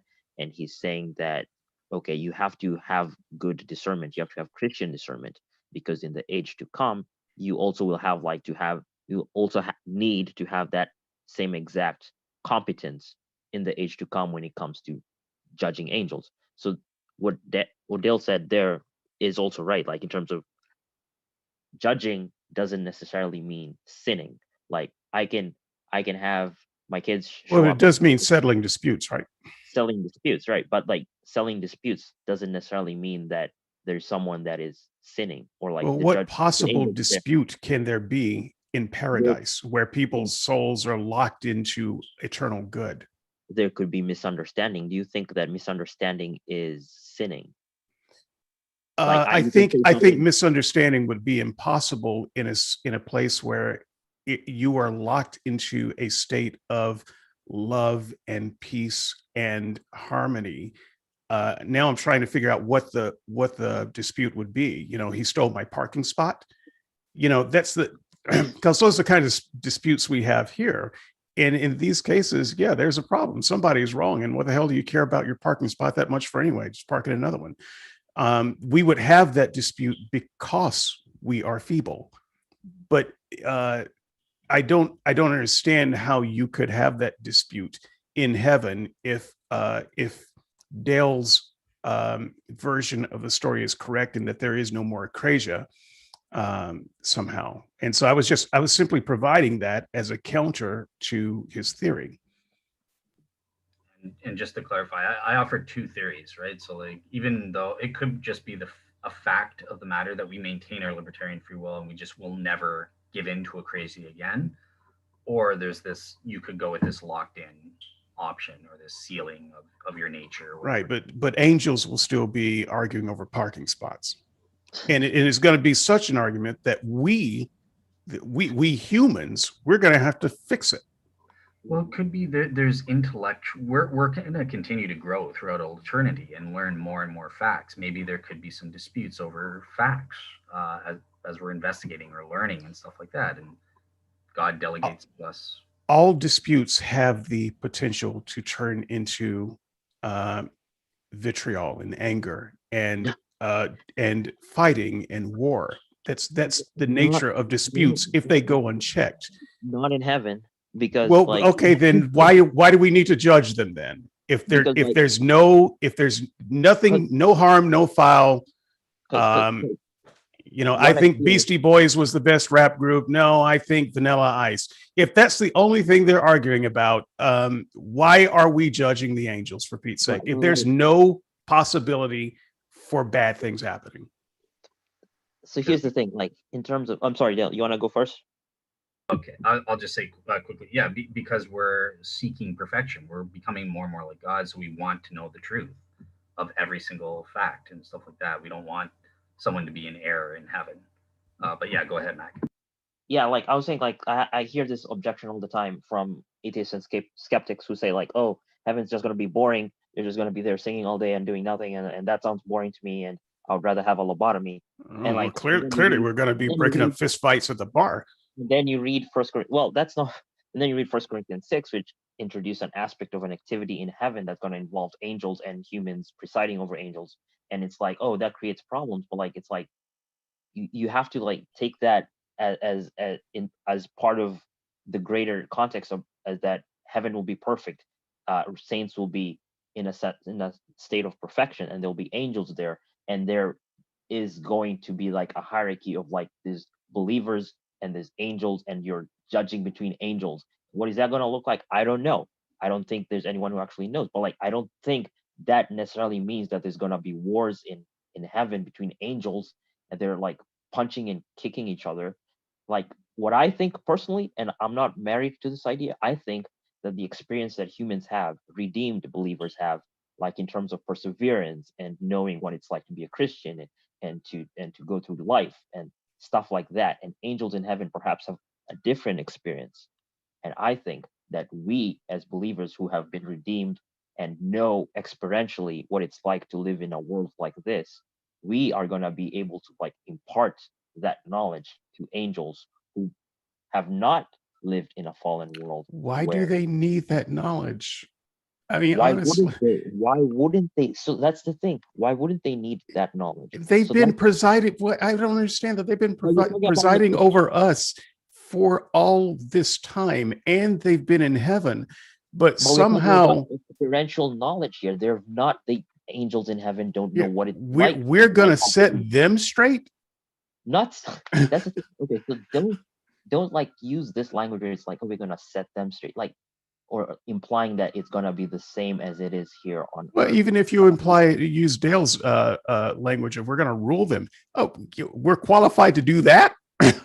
That's not applying to people who have not been saved. That's for believers. These guys are dumb as stumps. If they're going to be ruled by anybody like me, I feel sorry for your heaven. It's going to come down in less than 10 minutes. Like David, like you're making category errors. This passage is for believers. It's not saying that anyone is just gonna go up there and start telling angels what to do, like, oh, clean up my house or my mess or do this or do that. Like it's gonna, like, I don't know exactly what this verse means specifically in terms of how it's gonna play out. But what I'm saying is that in terms of like imparting knowledge to angels, like when we get to heaven, it's not just gonna be one activity like how atheists say it's gonna be. It's gonna be boring or anything. It's gonna involve more things about reality itself that God has prepared that no Right. mind right now can conceive of. Look, it's obviously always been fairly interesting up there because just look at what a mess of it is here. Look, point number 3. Let's get there. I spent way more time on this than I wanted to. Thanks, guys. Russell, I'm going to start with you on this one. You are, by the way, you're standing strong, MagTac. Good for you. It gets harder from here, I think. Russell, you had nothing to say during that section, which is fine. Yeah, I had to leave a couple times. So No problem. You've saved up all of your juice for this question. It'll be easy, super easy. What is Satan's power? Well, deception. He's I think that's one. Obviously, deception. Is that a power? Do I have the power of deception? Yeah, I think you do. I mean, you deceive me a so lot. how is it a power? Rerouted questions.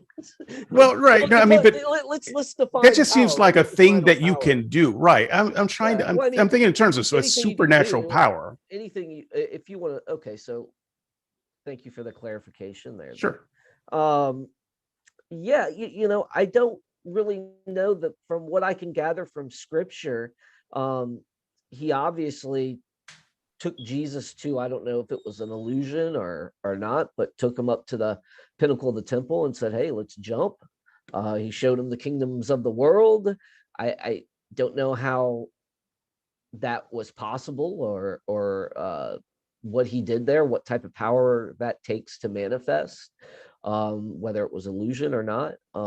So yeah, I'm kind of split on the issue of how much power he actually does, if it's all just stuff that God allows him to do or not. I don't know fully. But yeah, I don't think he has I think some people inflate his power, but I also think that he sorry, I was reading a comment. I think he does have some sort of power. I think the Bible does say that he is powerful in that respect.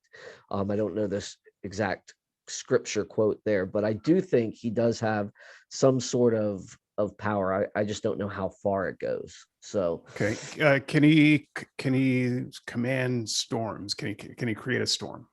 I don't think so. I think okay.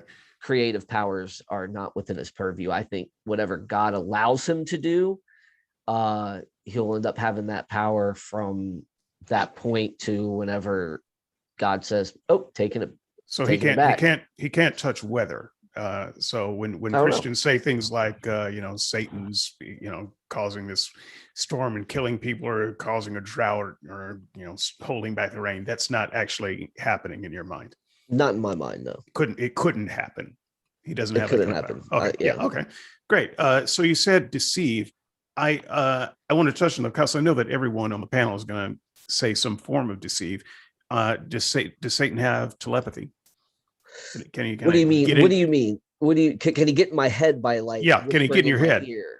Yeah. I don't think he can read my thoughts, but I think he can probably orchestrate. If he can't read your thoughts, how does he communicate with you? I don't think he does communicate with me in that way. He doesn't communicate. Okay. No, there's no little devil on my shoulder like there is yours, Mine's not little. Oh man. My devil, that is. So okay, so then how does he deceive then? If is it all in direction? Tell me. I think so. Okay, so give me like a workflow of a deception that Satan would do. That's a good. I don't think I would know how to really describe one, but I think I don't know. I could see him orchestrating something, but I don't know exactly how that would look. Unless so if he's going to orchestrate it, at some point he's got to get his hands involved in something and move something. I mean, you've got to move the first lever in order to get this this machine going. So he's got to talk to somebody, whisper to somebody, make a. Yeah, he could. I don't know how that would look. Put a rock in the road so that a car hits. You got to do something. I think the comments are really helpful here when they're talking about possession to the unbeliever. I think that could be a possible way, a possible power, so to speak, is being able to control someone's body. So I think that could be a way. If you can control your body, then it seems simpler to just be able to say something in your mind. That would be I mean, if he does, maybe it's through an influence of some sort. Like I said, I'm not sure how that would look. I've never heard him, so I can't really say, or if I have, I don't know it. Right. But I mean, even to influence, you have to be able to do something. I can influence people, but you know how I influence people? I turn on a microphone every goddamn week, and I do a lot of preparation and a lot of hard work, and there's a lot of stuff that happens behind the scenes, a lot of stuff that happens in front of the scenes, and you can say that I influenced them, but there was nothing supernatural about it. You can trace the workflow of how that happened, right? And then you can trace the workflow of the study in preparation that I did in my lifetime to get to this. Absolutely. To this place. Absolutely. So if you're going to say that Satan is influencing, you can't rob him of all ability to actually influence. You've got to, at some point, he's got to enter into the world and do something to influence somebody. Well, yeah, I mean, that's I think he is in the world. And I think that, like everything you just described is perfect in that there's like you turn on a microphone and you whisper, or not, let's say not whisper, you talk into a microphone, but you also write too, and you can influence people that way. I think there's several ways that can happen. The power of the pen, the power of knowledge. Is Satan somewhere in a body writing things? Is he turning on a microphone talking to things? Or is he? There could be, because you said he's not talking directly to minds. It could be. It could. I don't know if he is. I mean, maybe he does in certain instances. Hey, Dale, there are people that do claim that experience, like what's his name, Ted Bundy, for example. Dale, you understand the question that I'm asking. Before I get to you, because I know that you've done a little bit more research on this, I think. Mr. Attack, I'm going to throw it to you. What are Satan's powers? He lies, deceives, influences. How does he do any of that? What exactly is he doing? What do we need to be worried about? All right. 2 Corinthians 4:4. He is blinding the minds of the unbelievers to keep them from seeing the light of the glory of Christ. Okay, so what does that look like? In China, it looks like Christians are being thrown in prison. Other Chinese are being told, don't even read the Bible, don't even come close. If you read the Bible, you're going to jail, or we're going to kill you. What does that look like? Well, hang on. Yes, they're being thrown in prison and physically stopped worshiping. What Yeah. is Satan's part of that though? How did he start that? How does he keep people from getting the gospel by like Yeah, influencing? because what you're describing things that people are doing. So I can say that people in China who have maintained a certain kind of political system, a certain kind of ideology and rule, have reasons to stop Christianity. Okay, I don't chalk that up to Satan, but you're saying that Satan is doing this, and so I'd Yeah. like to know how Satan is doing it. How does Satan get that ball rolling? From a spiritual realm where like he influences the intentions of men who are like, okay, we don't want Christianity in our country because How does he influence the intentions? well, could I keep Yes, I Right. just want you to understand the question. Yeah. I fully get your question. You're asking how does that happen? And I'm saying the intentions of men. Okay, how does he do that? People have desires, right? People can desire good things. I want to go help my neighbor, or I want to consolidate power for myself.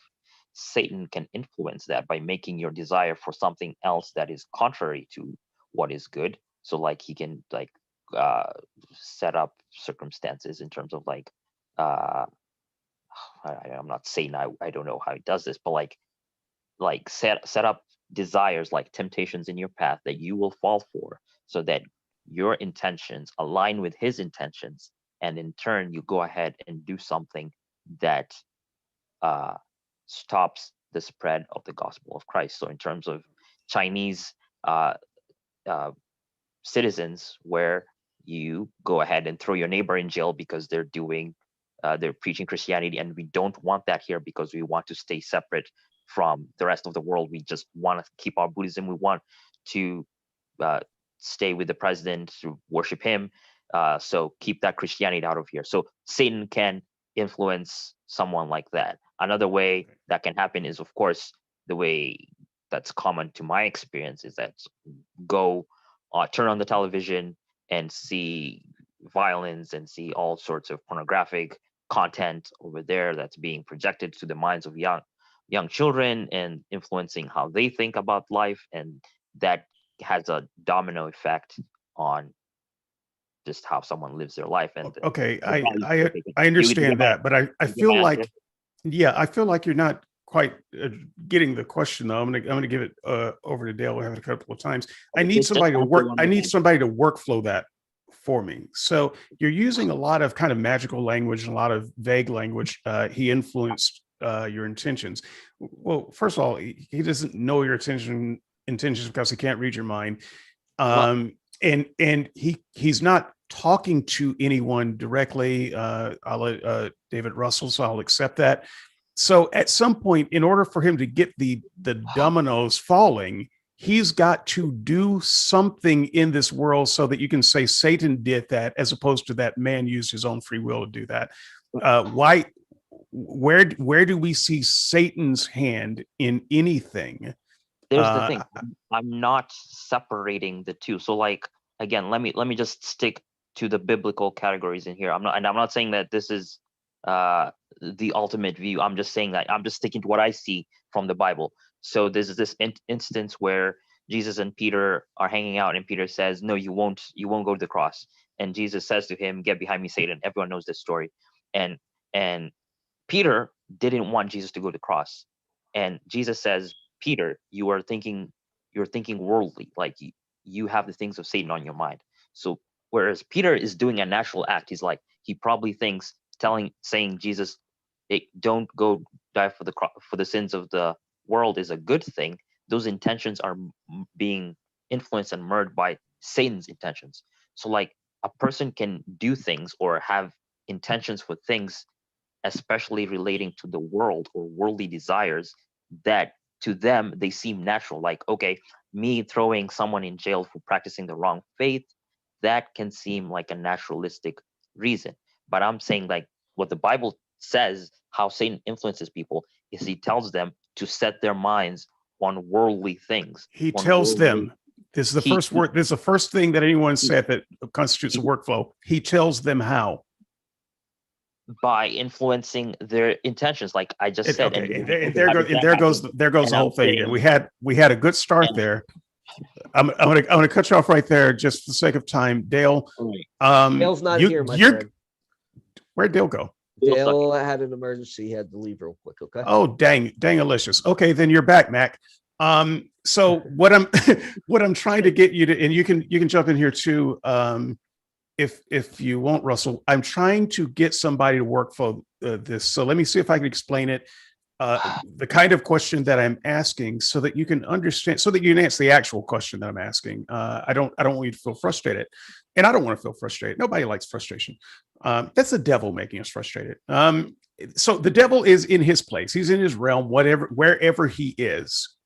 Okay, he's there, and he has his limitations.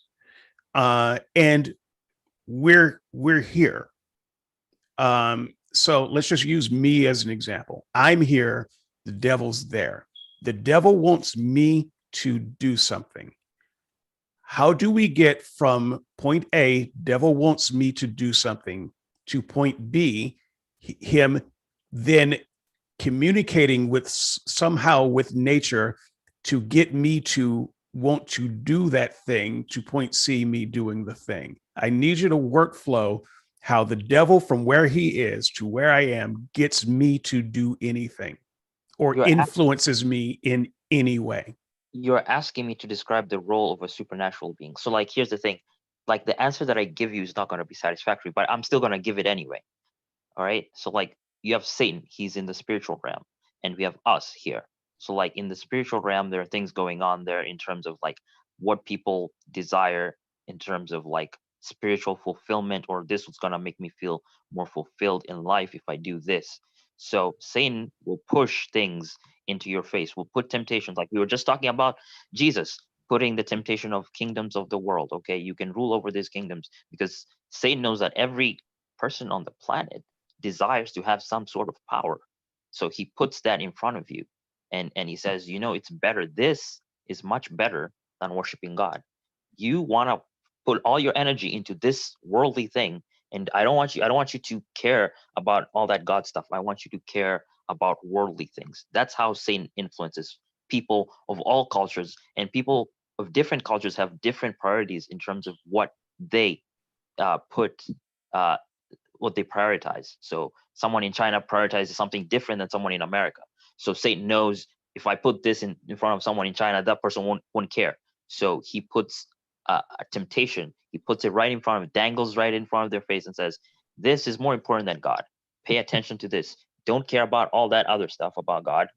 Care about this. So that's how Satan can influence a person to sin. Okay, so you said supernatural being, and my question deals with supernatural power, and I'm still not understanding the supernatural power that you're saying that he has to do any of this. Temptation. That's it. But temptation is not a supernatural power. Orchestrating things to tempt someone across the world, that is supernatural. Like, I can't do that. Like, how could I do that? Like, how can I tempt someone by putting? But you're head canoning that Satan is the one who set up the dominoes and tipped the first domino. I'm not. And I'm simply saying everything that you're saying now can be explained naturally with humans being human. And so I acknowledge that. I said, like, okay, from our perspective, everything we do, we're doing it naturally. But then how do you know that Satan is doing anything at all? Because I'm saying I don't separate the two. I'm not saying like, okay, but why don't you separate the two? Everything that you have described can be fully 100% explained in human terms. Why would we need to add a Satan to that? But this show is about how Satan acts in the world, right? So if Satan is acting in the world, it's going to look like the world that we know of. It's not going to look like things are dangling from the So it sounds like Satan acting is indistinguishable from Satan not being there at all. No, I'm not saying that. There are acts where, like, obviously you can look at someone like Stalin or Hitler murdering millions of people and think, okay, well, no, I don't see demonic there. I'm explaining it to you so that you can understand where I'm coming from. I know already you don't see it that way. Okay, I'm not saying you have to see it. So I just want you to explain it in terms of where at least somebody listening to you could say, oh, well, that could only happen because of satanic superpower. Everything that you have said is 100% human explainable.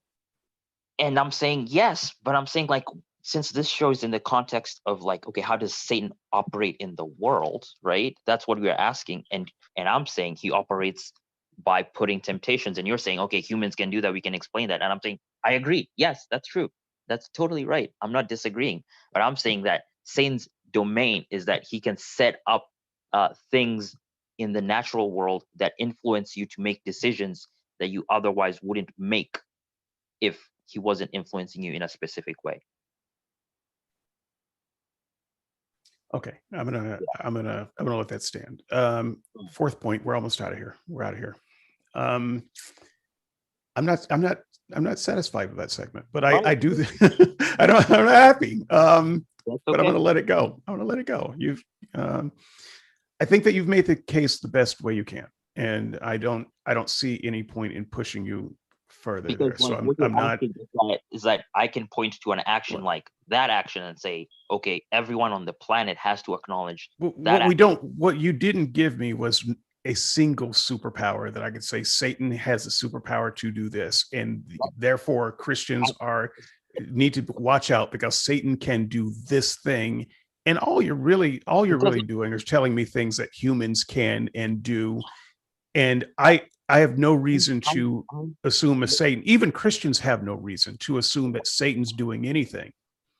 But David, like the point of this, right, is to go to the Bible, because like when you're writing articles about Christianity, you quote from the Bible. So when I quote from the Bible and say, okay, this passage over here tells me how Satan acts in the world, and you say, okay, well, that doesn't satisfy me. I don't know. You want me to tell you what I think? Like Satan is like a magician somewhere who just pops up, and there's a show somewhere in the Netherlands or something, and there's weird things going. Like I genuinely cannot wrap my head around how this answer that you're expecting could square like everything out with everything else that you believe.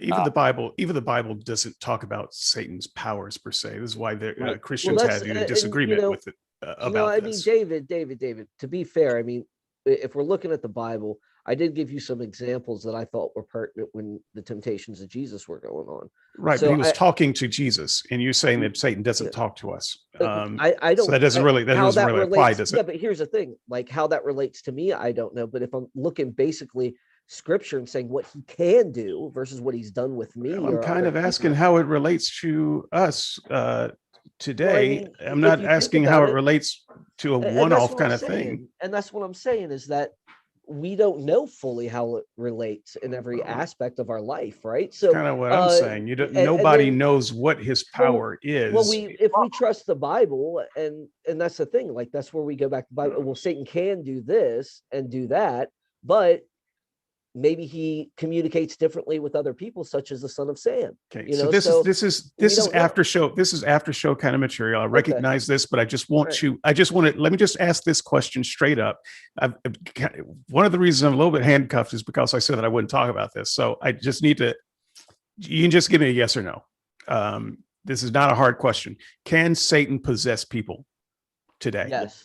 Yes. Yeah. Okay, we got 2 yeses. Okay, so you guys are welcome to stick around the after show. We can talk that out, but just know that any skeptics that happen to be in there, they're open to that show too. But I'd love to hear it. I'm going to keep my word, and I'm going to keep that out of this show because no one came prepared for it, and it's last minute edition. So number 4, and maybe we'll get into this a little bit. I know that we're not going to have a complete discussion over this, but spiritual war, people, spiritual war. Once again, I can say this is another one of those things as a Christian, I did not understand. Thankfully, I didn't have to talk about it all that much. Most of the people in my religion were either too smart or too confused to ask that much about the spiritual war. But there are things that Christians are used to saying when you're what I would call talking Christianly. You use kind of Christian language, buzzwords about things, and then nobody questions you, except when you're in a Bible class situation, and then some questions come up, and people just kind of shrug their shoulders and move on to the next passage because it's confusing. So, spiritual war. I really hate that Dale could not be here to talk about this because he really wanted to, was looking forward to reprise this subject. a little bit. And so who knows, maybe in the summer we'll get a chance to do that with Dale. But let me just ask the most basic question. What is the spiritual war? Anybody? David, go first. I've been talking for a while. No, Mac, go ahead. I got to take care of something real quick. All right. All right, Mac, you're the star of this show anyway. So people want to hear what you got to say. What is the spiritual war? They kind of just abandoned me here. All right. It was always going to be you, Mac. So, all right. So we have a natural realm and we have a spiritual realm, and the spiritual realm has to do with things that pertain to like what we as humans spiritually crave, like just in, like I would say that this pertains more to believers as opposed to someone who is not a Christian. So like when Paul talks about spiritual warfare, he is addressing it to Christians. Like Christians have to go through these things like persecutions and our inner struggles, our temptations, our interactions with the world, and what the New Testament teaches in terms of like spiritual warfare is that there are times when it feels like a temptation is getting the better of you, or it's gotten the better of you, and it feels like, okay, maybe I'm not a Christian, maybe I'm just faking this whole thing. And so like the point of spiritual warfare is to tell you, okay, you're not just wrestling against these outside forces or like the natural things that you can see, that there are other forces at work that are kind of like tampering with your faith, and that are trying to get you to abandon the faith or just become like ineffective in your walk. And so you are supposed to be vigilant by putting on this full armor of God that's in Ephesians 6. And so Christianity isn't just mostly about coasting or just, like you're just, there for the ride. You're supposed to be vigilant against these elemental forces that are there trying to like put you off balance, or trying to get you from being holy as God is holy, or trying to get you from the path. And that's not to say that when a Christian sins that necessarily, like there was this story I heard once of this lady who didn't go to church, who just never wanted to go to church, and her pastor, I was like, well, why haven't you been coming to church? And she said, Satan told me not to go to church. Told you not. Like that's not a situation where like that applies, because it's not that our physical actions per se are being influenced directly. It's more like in terms of what's going on in the background, what's going on in the heart dimension, in the spiritual realm. Like, okay, how long has the spiritual war been going on? It's been going on since the fall of man. So like, okay, but now, so the reason I'm asking is because the fall of Satan, early in the show, the first segment we had, it was described that Satan was wicked from the beginning, and we had agreed that beginning was before our beginning. So it's a different beginning. Was the spiritual war underway at that time? Spiritual war between man and... Well, no, the spiritual war writ large. I mean, it seems like there was some kind of war, because like an actual war that's going on that we don't know about. Right. Like, because Satan was warring against God, right? He was warring against God's will. So would that be a part of the spiritual war? That would be a different category, sure, of spiritual warfare. So that was going on before we got here. I'm talking about a different one here. I'm talking about like the one that believers have to go through. So, but wouldn't it be fair to say that we were just sucked into an existing war? So that there's a war between these great superpowers, you call them gods or whatever, and so we get created and we get sucked into it. Are you saying that the war didn't really start proper until we were here? I'm saying it became relevant, like we entered the war on the wrong side. We joined the... Okay, but there was a war and then we joined it. It was already pre-existent, is what I'm trying to get at. So fair. That's fair to say. So Yeah. if there was no war, and I'm asking you to headcanon here, so I know that there's no Bible Okay. passage that you can point to.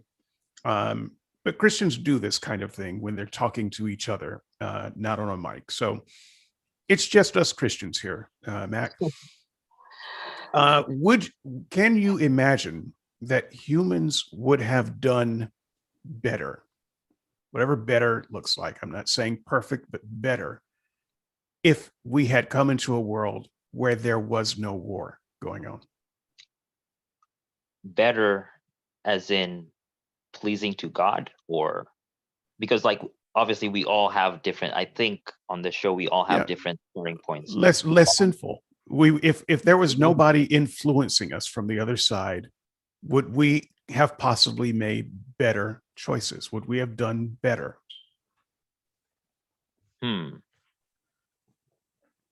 I would have to still say no, because ultimately what Then the matters. war is irrelevant.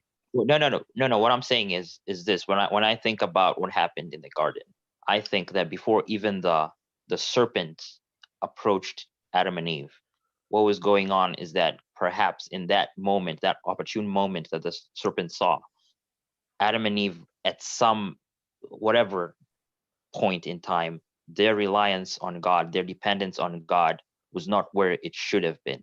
So in terms of like, again, what we were talking about before with the devil himself sinning in heaven, like there, and Dale kind of said it in a really very, very good way in terms of like how the will needs to be maintained to like, so like if I say I love someone, I need to like maintain that love. I can't just be doing the same things I'm doing. I have to be keeping up the relationship, so to speak, stoking the fire. So when I think of like what happened in the garden, is that there was perhaps a moment in time there where Adam and Eve, their dependence on God like waned, and it went to a place where it shouldn't have. And so Okay. that's what But I'm saying. I just want you to think about this. So I'm not trying to beat you up here. I just want you to think about something that maybe you haven't thought about before or in this way. But if what you're saying is we would have fallen anyway, and we'd be just as bad as we are now with no devil and no spiritual war, what do we need? What do we need the devil for? And what does the devil's superpowers have to do with anything? Then I mean, why does the devil need to deceive us since we were going to deceive ourselves?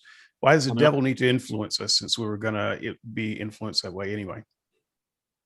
I'm not saying that we would be the same level of bad, but I'm just saying that we would. Okay, well, you did say, okay, again, let me ask the question again. Would we be better without the devil and without the spiritual war? Would we be better without being tempted? Of course we would. Like heaven, we won't have to wrestle against some other being trying to influence us.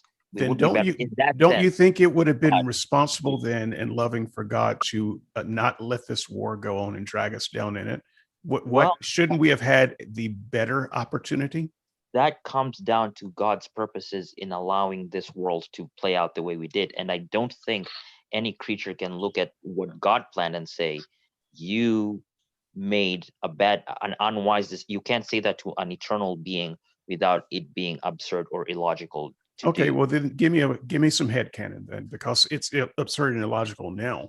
If you're saying that we could have been better without this war and without Satan influencing us and constantly doing the magical things that he's doing, whatever those things are, and God could have stopped it, then why are we caught up in a spiritual war that we frankly don't have anything to do with and shouldn't have been caught up in?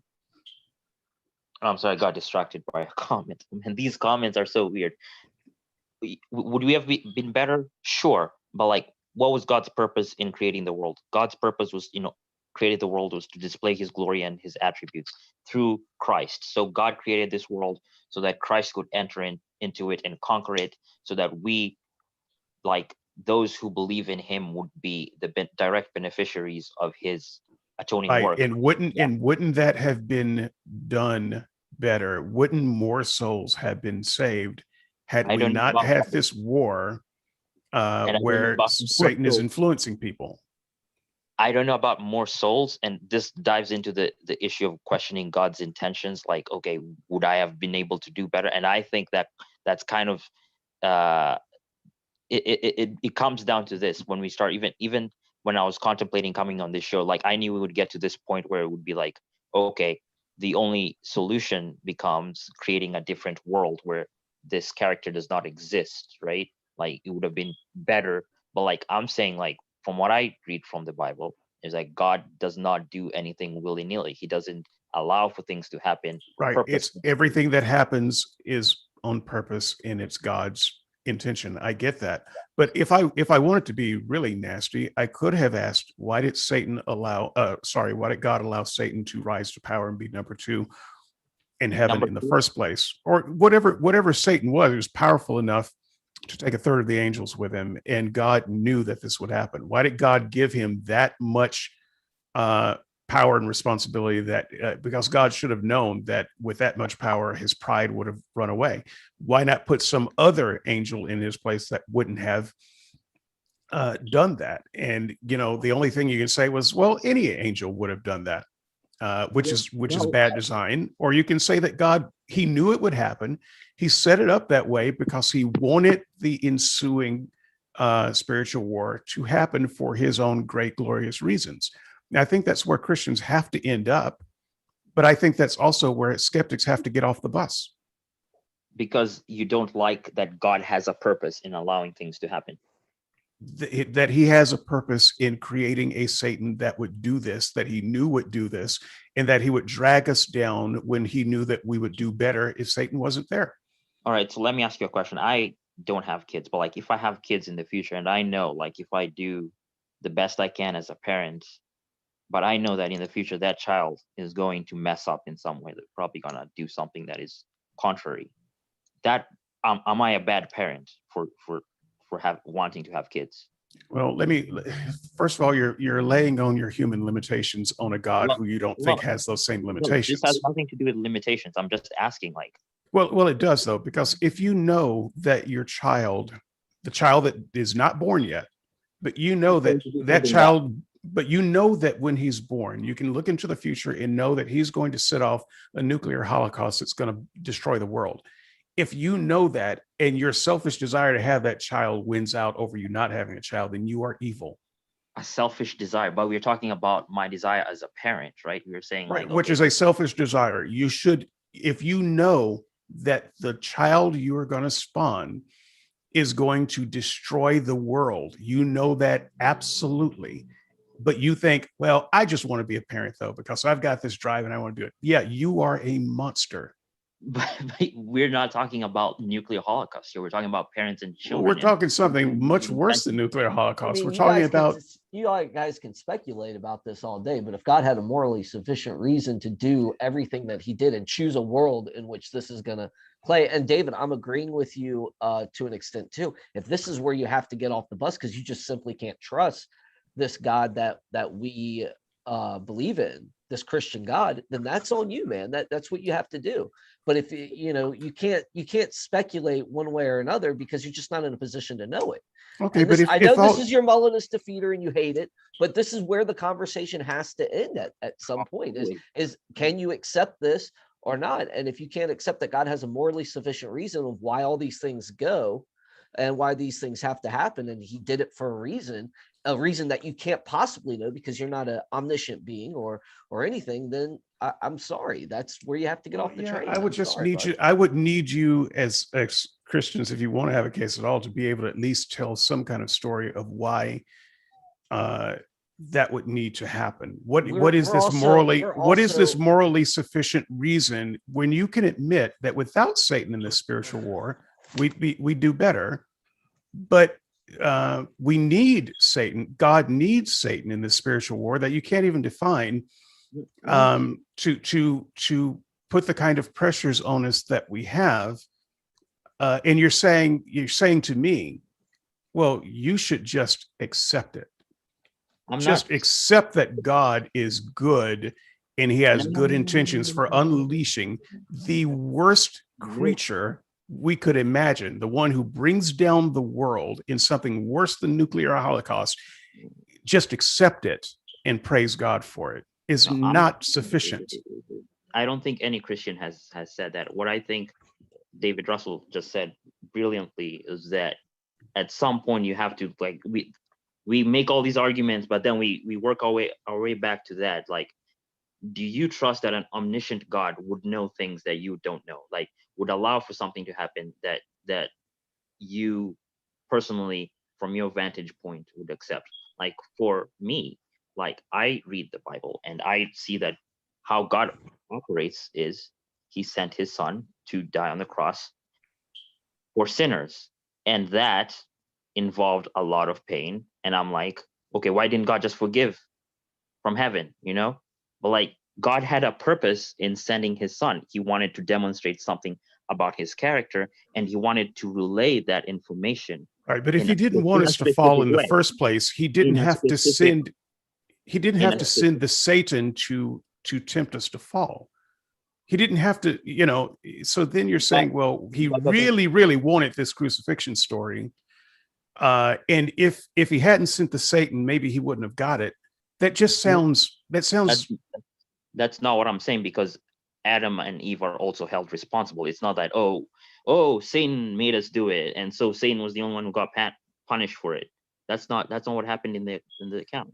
Right, but what we have in the account is a story of a man and a woman who were doing fine until they ran into a diabolically evil being that God created and put there in the garden to tempt them.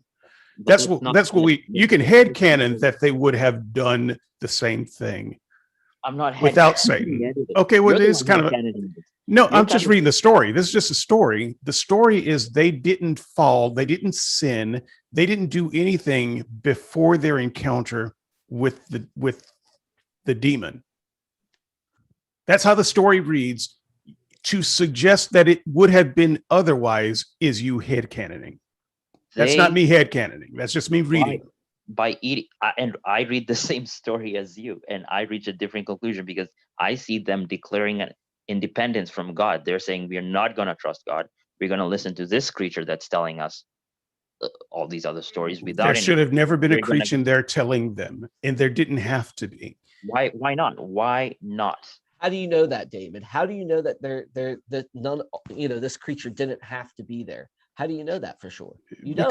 Because God made the garden with all of the things in it. All I'm saying is that there comes to a point where you have to trust in God, and there is that point. And the reason I trust in God is because all the other evidence, everything else that I've read about his nature, I believe. So there are certain things from my vantage point that I do have to place my trust in. That's why I said if you have to. So in other words, just don't ask about that stuff. Don't look behind the curtain. Don't ask that question. Don't engage your brain over that. Just accept it. We could speculate it all day, but what am I going to base my faith on at the end of the day? It's not just about speculation. It's about engaging. It's about engaging your brain.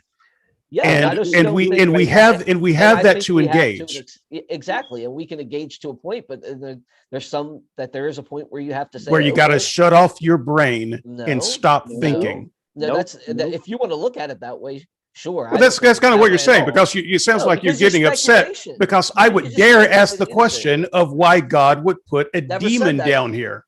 Never said that. Oh, really? All we said is that there's a point in which God did do what he did. There's a point where he did what he did, and you just can't ask any further. You can't inquire further. Well, that's the same thing. No, we're just saying you're not in a position to know. That's the same thing. And you're saying you can't inquire further. Not to say you can't inquire. You can always try to discover why, and like I said, we can speculate on it all day. So absolutely. What we're saying is ultimately, David, you have to make the decision. Like we always, I think we kind of hit this roadblock every time. It's like this happened, and then we go back and we reiterate backwards, and it's the point where it's like, okay, you want me to tell you why God decided for things to pan out the way they did. I think this is why to give you an answer, because I'm not omniscient, and we're saying you're not in a position to know or tell an omniscient God why he should do things the way you want them to do. You're not. I think this is why more atheists are being created every day. Because if you can't push past this wall, and if you're ultimately going to tell people, this is the point where your thinking has to stop because you can't possibly know the rest of the David, story. I gave It's you the answer to that question. The question is that God's ultimate purpose in creating the world was to demonstrate his attributes. And those attributes involved sending his son to die on the cross for redeemed sinners. And that couldn't happen if God didn't allow Jesus to enter into a world full of suffering where he experiences all that on so that he can be able to relate to our experience. you're not painting the All right, kind well, of picture that David, would make me want to. David. We got Dale here now. He's back. Okay. Why don't you ask the question to Dale again, and we'll let his response come in. I'm glad we were able to draw it out so he could come back. Dale, I'm glad I'm you're being back. host I right was now. I was just getting ready to close out here. So what I'm going to do, Dale, since we have had a fairly lively discussion on this, we didn't actually get that deep in the spiritual war idea. What I want you to do, I know that you had some notes and thoughts about the spiritual war. I just want you to talk about that a little bit. If you were able to hear some of what's gone before, you can respond to it. But wind this up in kind of your closing thoughts, and we'll close out after you. Spiritual war. Yeah. So were you able to hear any of that conversation at all? No, I was just kind of like setting up. All right, that's okay. Let me just set you up real quick then. So one of the reasons we didn't get very far in the conversation is I asked what the spiritual war even was, and we got to a place where I was asking, well, when did it start? And there was a little bit of confusion about that. Did it start at the beginning of Adam and Eve sinning, or was it already underway? And did Adam and Eve kind of get swept up in a spiritual war that was already happening? I won't tell you what answers came from whom. I'll just let you work with that. And we got to a place where I asked the question, well, if just hypothetically speaking, if there wasn't a spiritual war going on and there wasn't a Satan influencing humans, would humans do better? And so there's a little bit of a two-edged sword there. If you say no, humans wouldn't have done better, then I don't see the point of Satan having any superpowers to influence at all. We don't need him to influence. We would have been just as bad without him. So why have him? And if we would have done better, then the edge is even sharper. So why was he allowed to be there if you can acknowledge that we would have done better? So those are some of the conversations, and it got to a place where Molism, you just have to believe that God had a reason for it. Shut up. So that's kind of a brief summary of it. I'll let you have the last word, and like I said, you can kind of wrap it up in your closing thoughts. Overall, take as much time as you want. Okay, so in terms of the spiritual war, when did it begin? I think I would say it began with the fall of humans, because I think what's the aim of the spiritual war? It's to spare as many souls from damnation. That's what the spiritual war is about. So I think it began at the fall of human beings. Even though there were sinful beings that rebelled against God and fell and that sort of thing, there wasn't a war at that point. There was nothing to fight over because God had already dealt with them. So yeah, the war began with human beings with the fall. And the second question, sorry, what was the second question again? On spiritual war, what do you? Sorry, I just forgot. Yeah. Okay. I had muted myself there. Dale's on opioids. He's gonna forget a little bit. Yeah, that's another that's okay. podcast in bed. It's crazy. Yeah. So the question was, what's the point of the Satan character at all? So would we have been the same level of evil that we are today without him? And if so, why did we need him for in the first place? Why would God need him? What's the point of him? Why have a tempter if we don't need to be tempted? Why have a deceiver if we blind ourselves? If we would have been better without him, then it's a harder question of why was he allowed to be here to make us worse than what we would have been? Yeah, so I do think that in a sense we would be better without Satan and that sort of thing, because Satan and demons do play a negative role against uh, the servants of God and human beings in general. They're actively working against God and that sort of thing. Um, now, um, so in that sense, yeah, on that level, we can say that things are worse with Satan and his demons. However, you mentioned Molinism, so I'm pretty sure that's David R. that said that, because we're the same on that front. So I think, in a sense, that the world that we have where Satan and demons exist is overall better than a world that didn't have Satan and demons in it in terms of the overall value of the world. Else God wouldn't have created this world with Satan and demons in it in the first place. He would have created the world without them. So if that's what the person you mentioned, Molinism, I'm pretty sure it was David R, but maybe it was MacTac, I don't know. That's what they would be saying, is that, yeah, it is better with Satan and demons in it overall, because more souls will be saved as a result of God creating this world.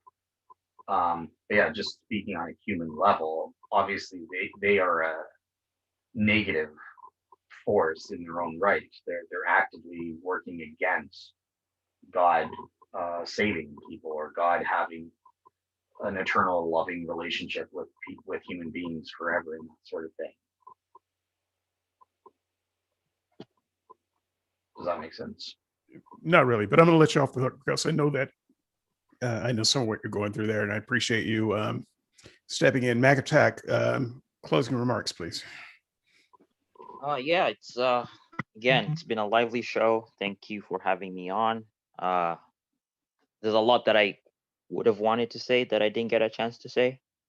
But all I'll close it is with, like, I'm sorry, I can't even talk right now.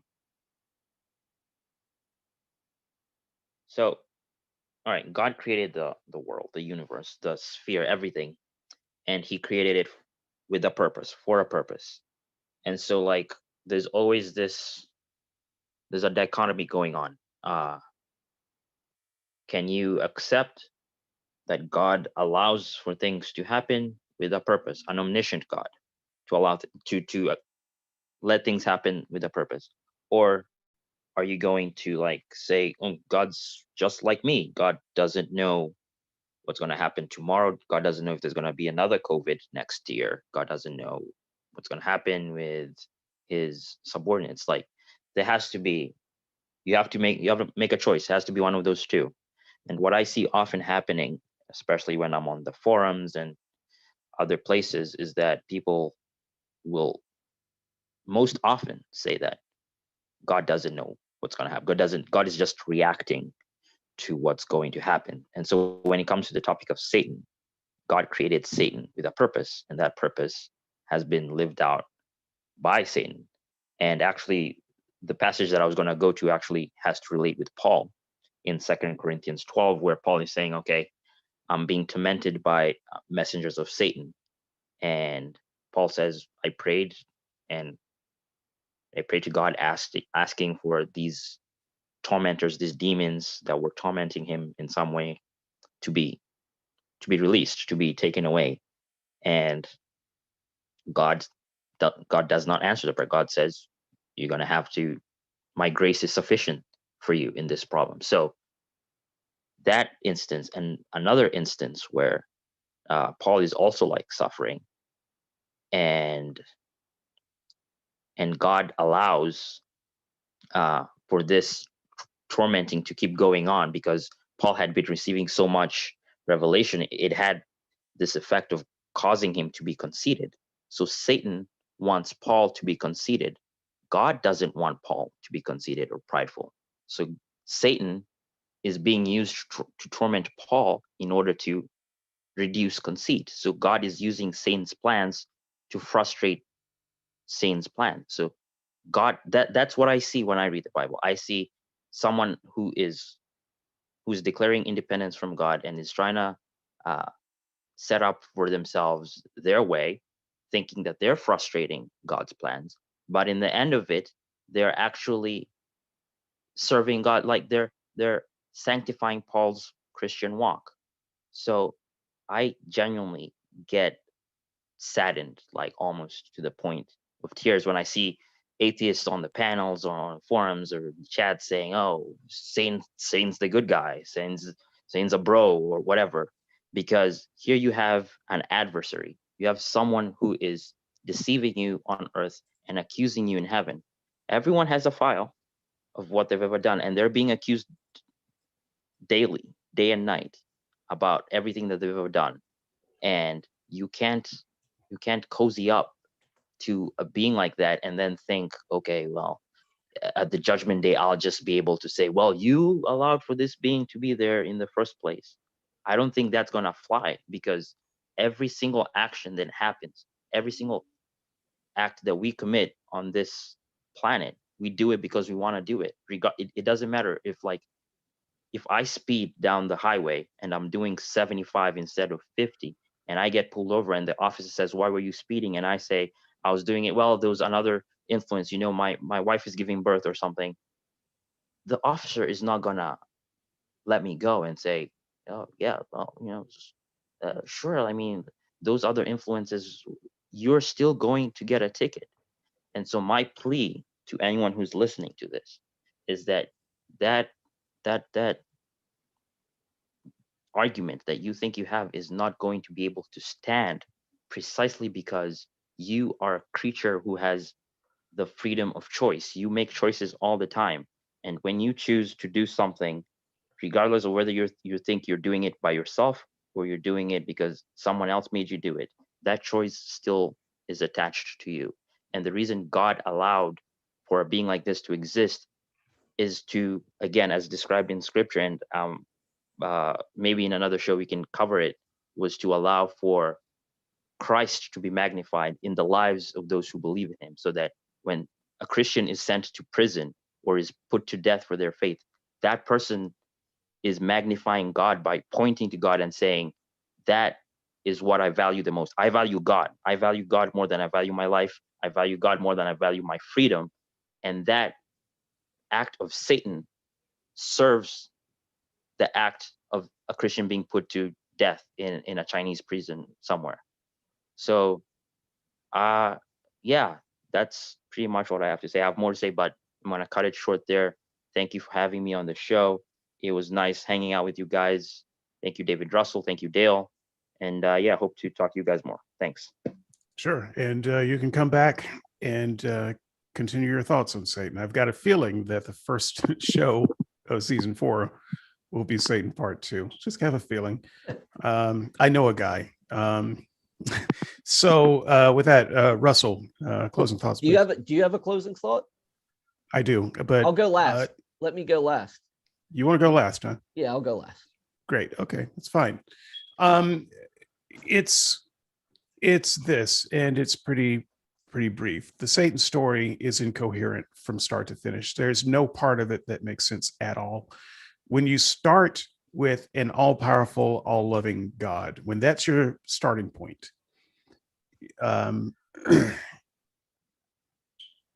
it doesn't, the Satan story just doesn't fit in. It can't get off the ground. And I think that the Jews understood that, which is why they didn't really start with a Satan character as we understand Satan today. But I do think that they understood a basic problem with a God story. And one of the basic problems with the God story is that it has to make sense of the reality that we live in currently. Right. So you can always imagine other realities before our time or in some other realm. But your story has to make sense of where we live right now, boots on the ground, price of a gallon of milk today. And it has always been the case. And it has always been the case that there are things in this world that happen to people that cannot be explained with an all-powerful, all-loving God alone. That just doesn't work. And so what you do, you invent human sin. Okay, great. Humans, they They chose to sin, but that doesn't explain it either. So that might work for a while if you are an immature people. That may work a little bit, but even that doesn't work for them for very long. And it shouldn't work for us at all, because no sin that we could commit on this earth can explain everything that's gone wrong. For instance, it can't explain changing human DNA to kick off birth defects and things like that. It can't change a creation that was somehow perfect without death to then suddenly have death after the fact, after we sin. Then it just kind of rewrites history, and then there's death. It can't change that. Supernovas are literally stars blowing the fuck up. And the Christians explain that by saying, well, sin, it works both forward and backward in time. So, maybe it wasn't that way before. It doesn't explain that.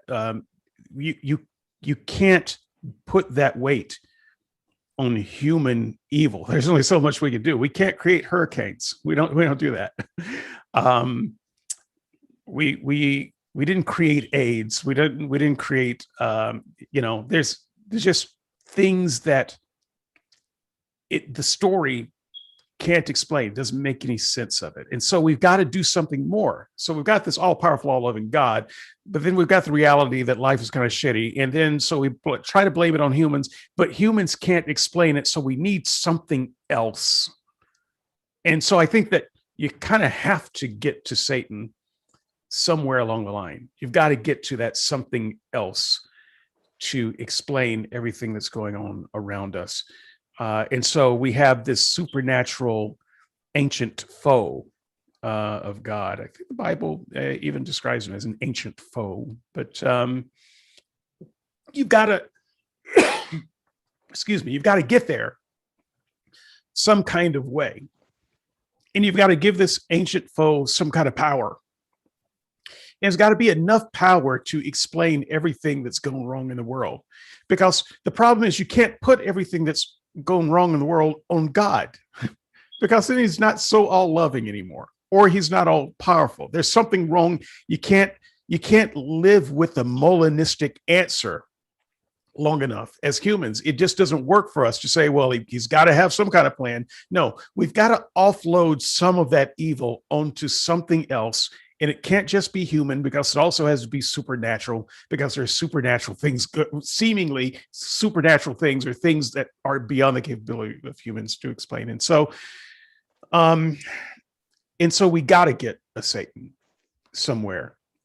If your religious story is going to hold together and speak to the reality that we live in.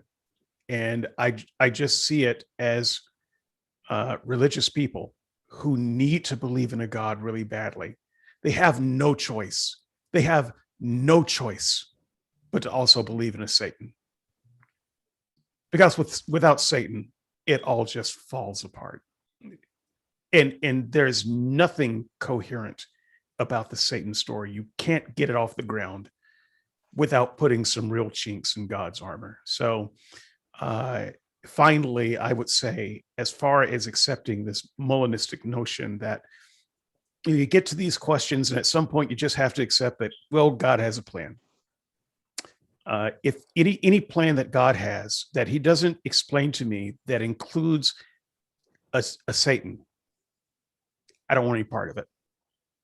And I think that you should be bold enough to say you don't want any part of it either.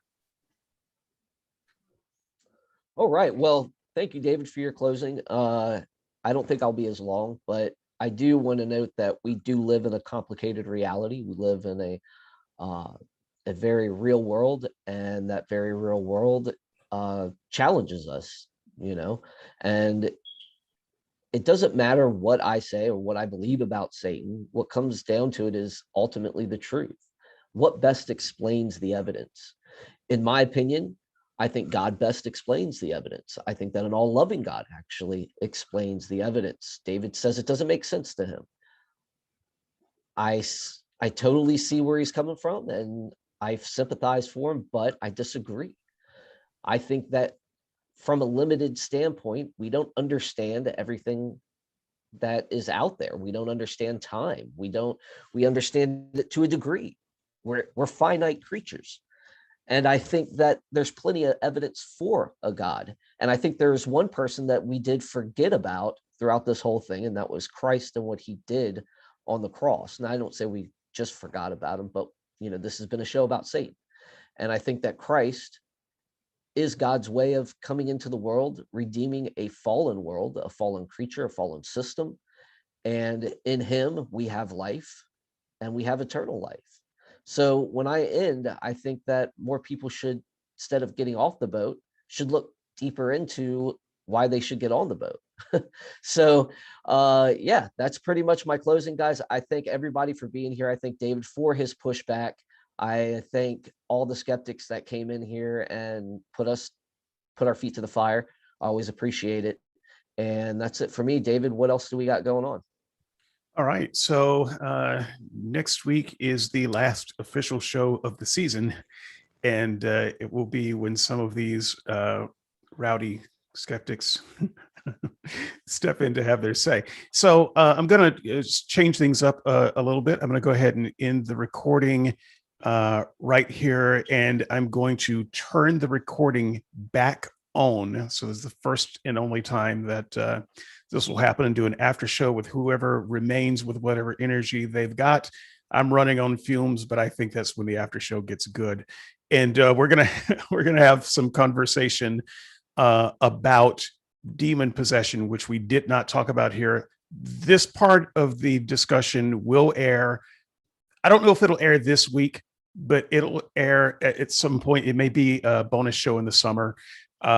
We'll see how it goes. I don't expect it'll go too long, but it's an interesting topic, and there are a few people with some things to say about it. So anyone in the chat, you may feel free to unmute your mic. This is a very informal session. You don't have to unmute your mic. You just stay muted and see how it goes.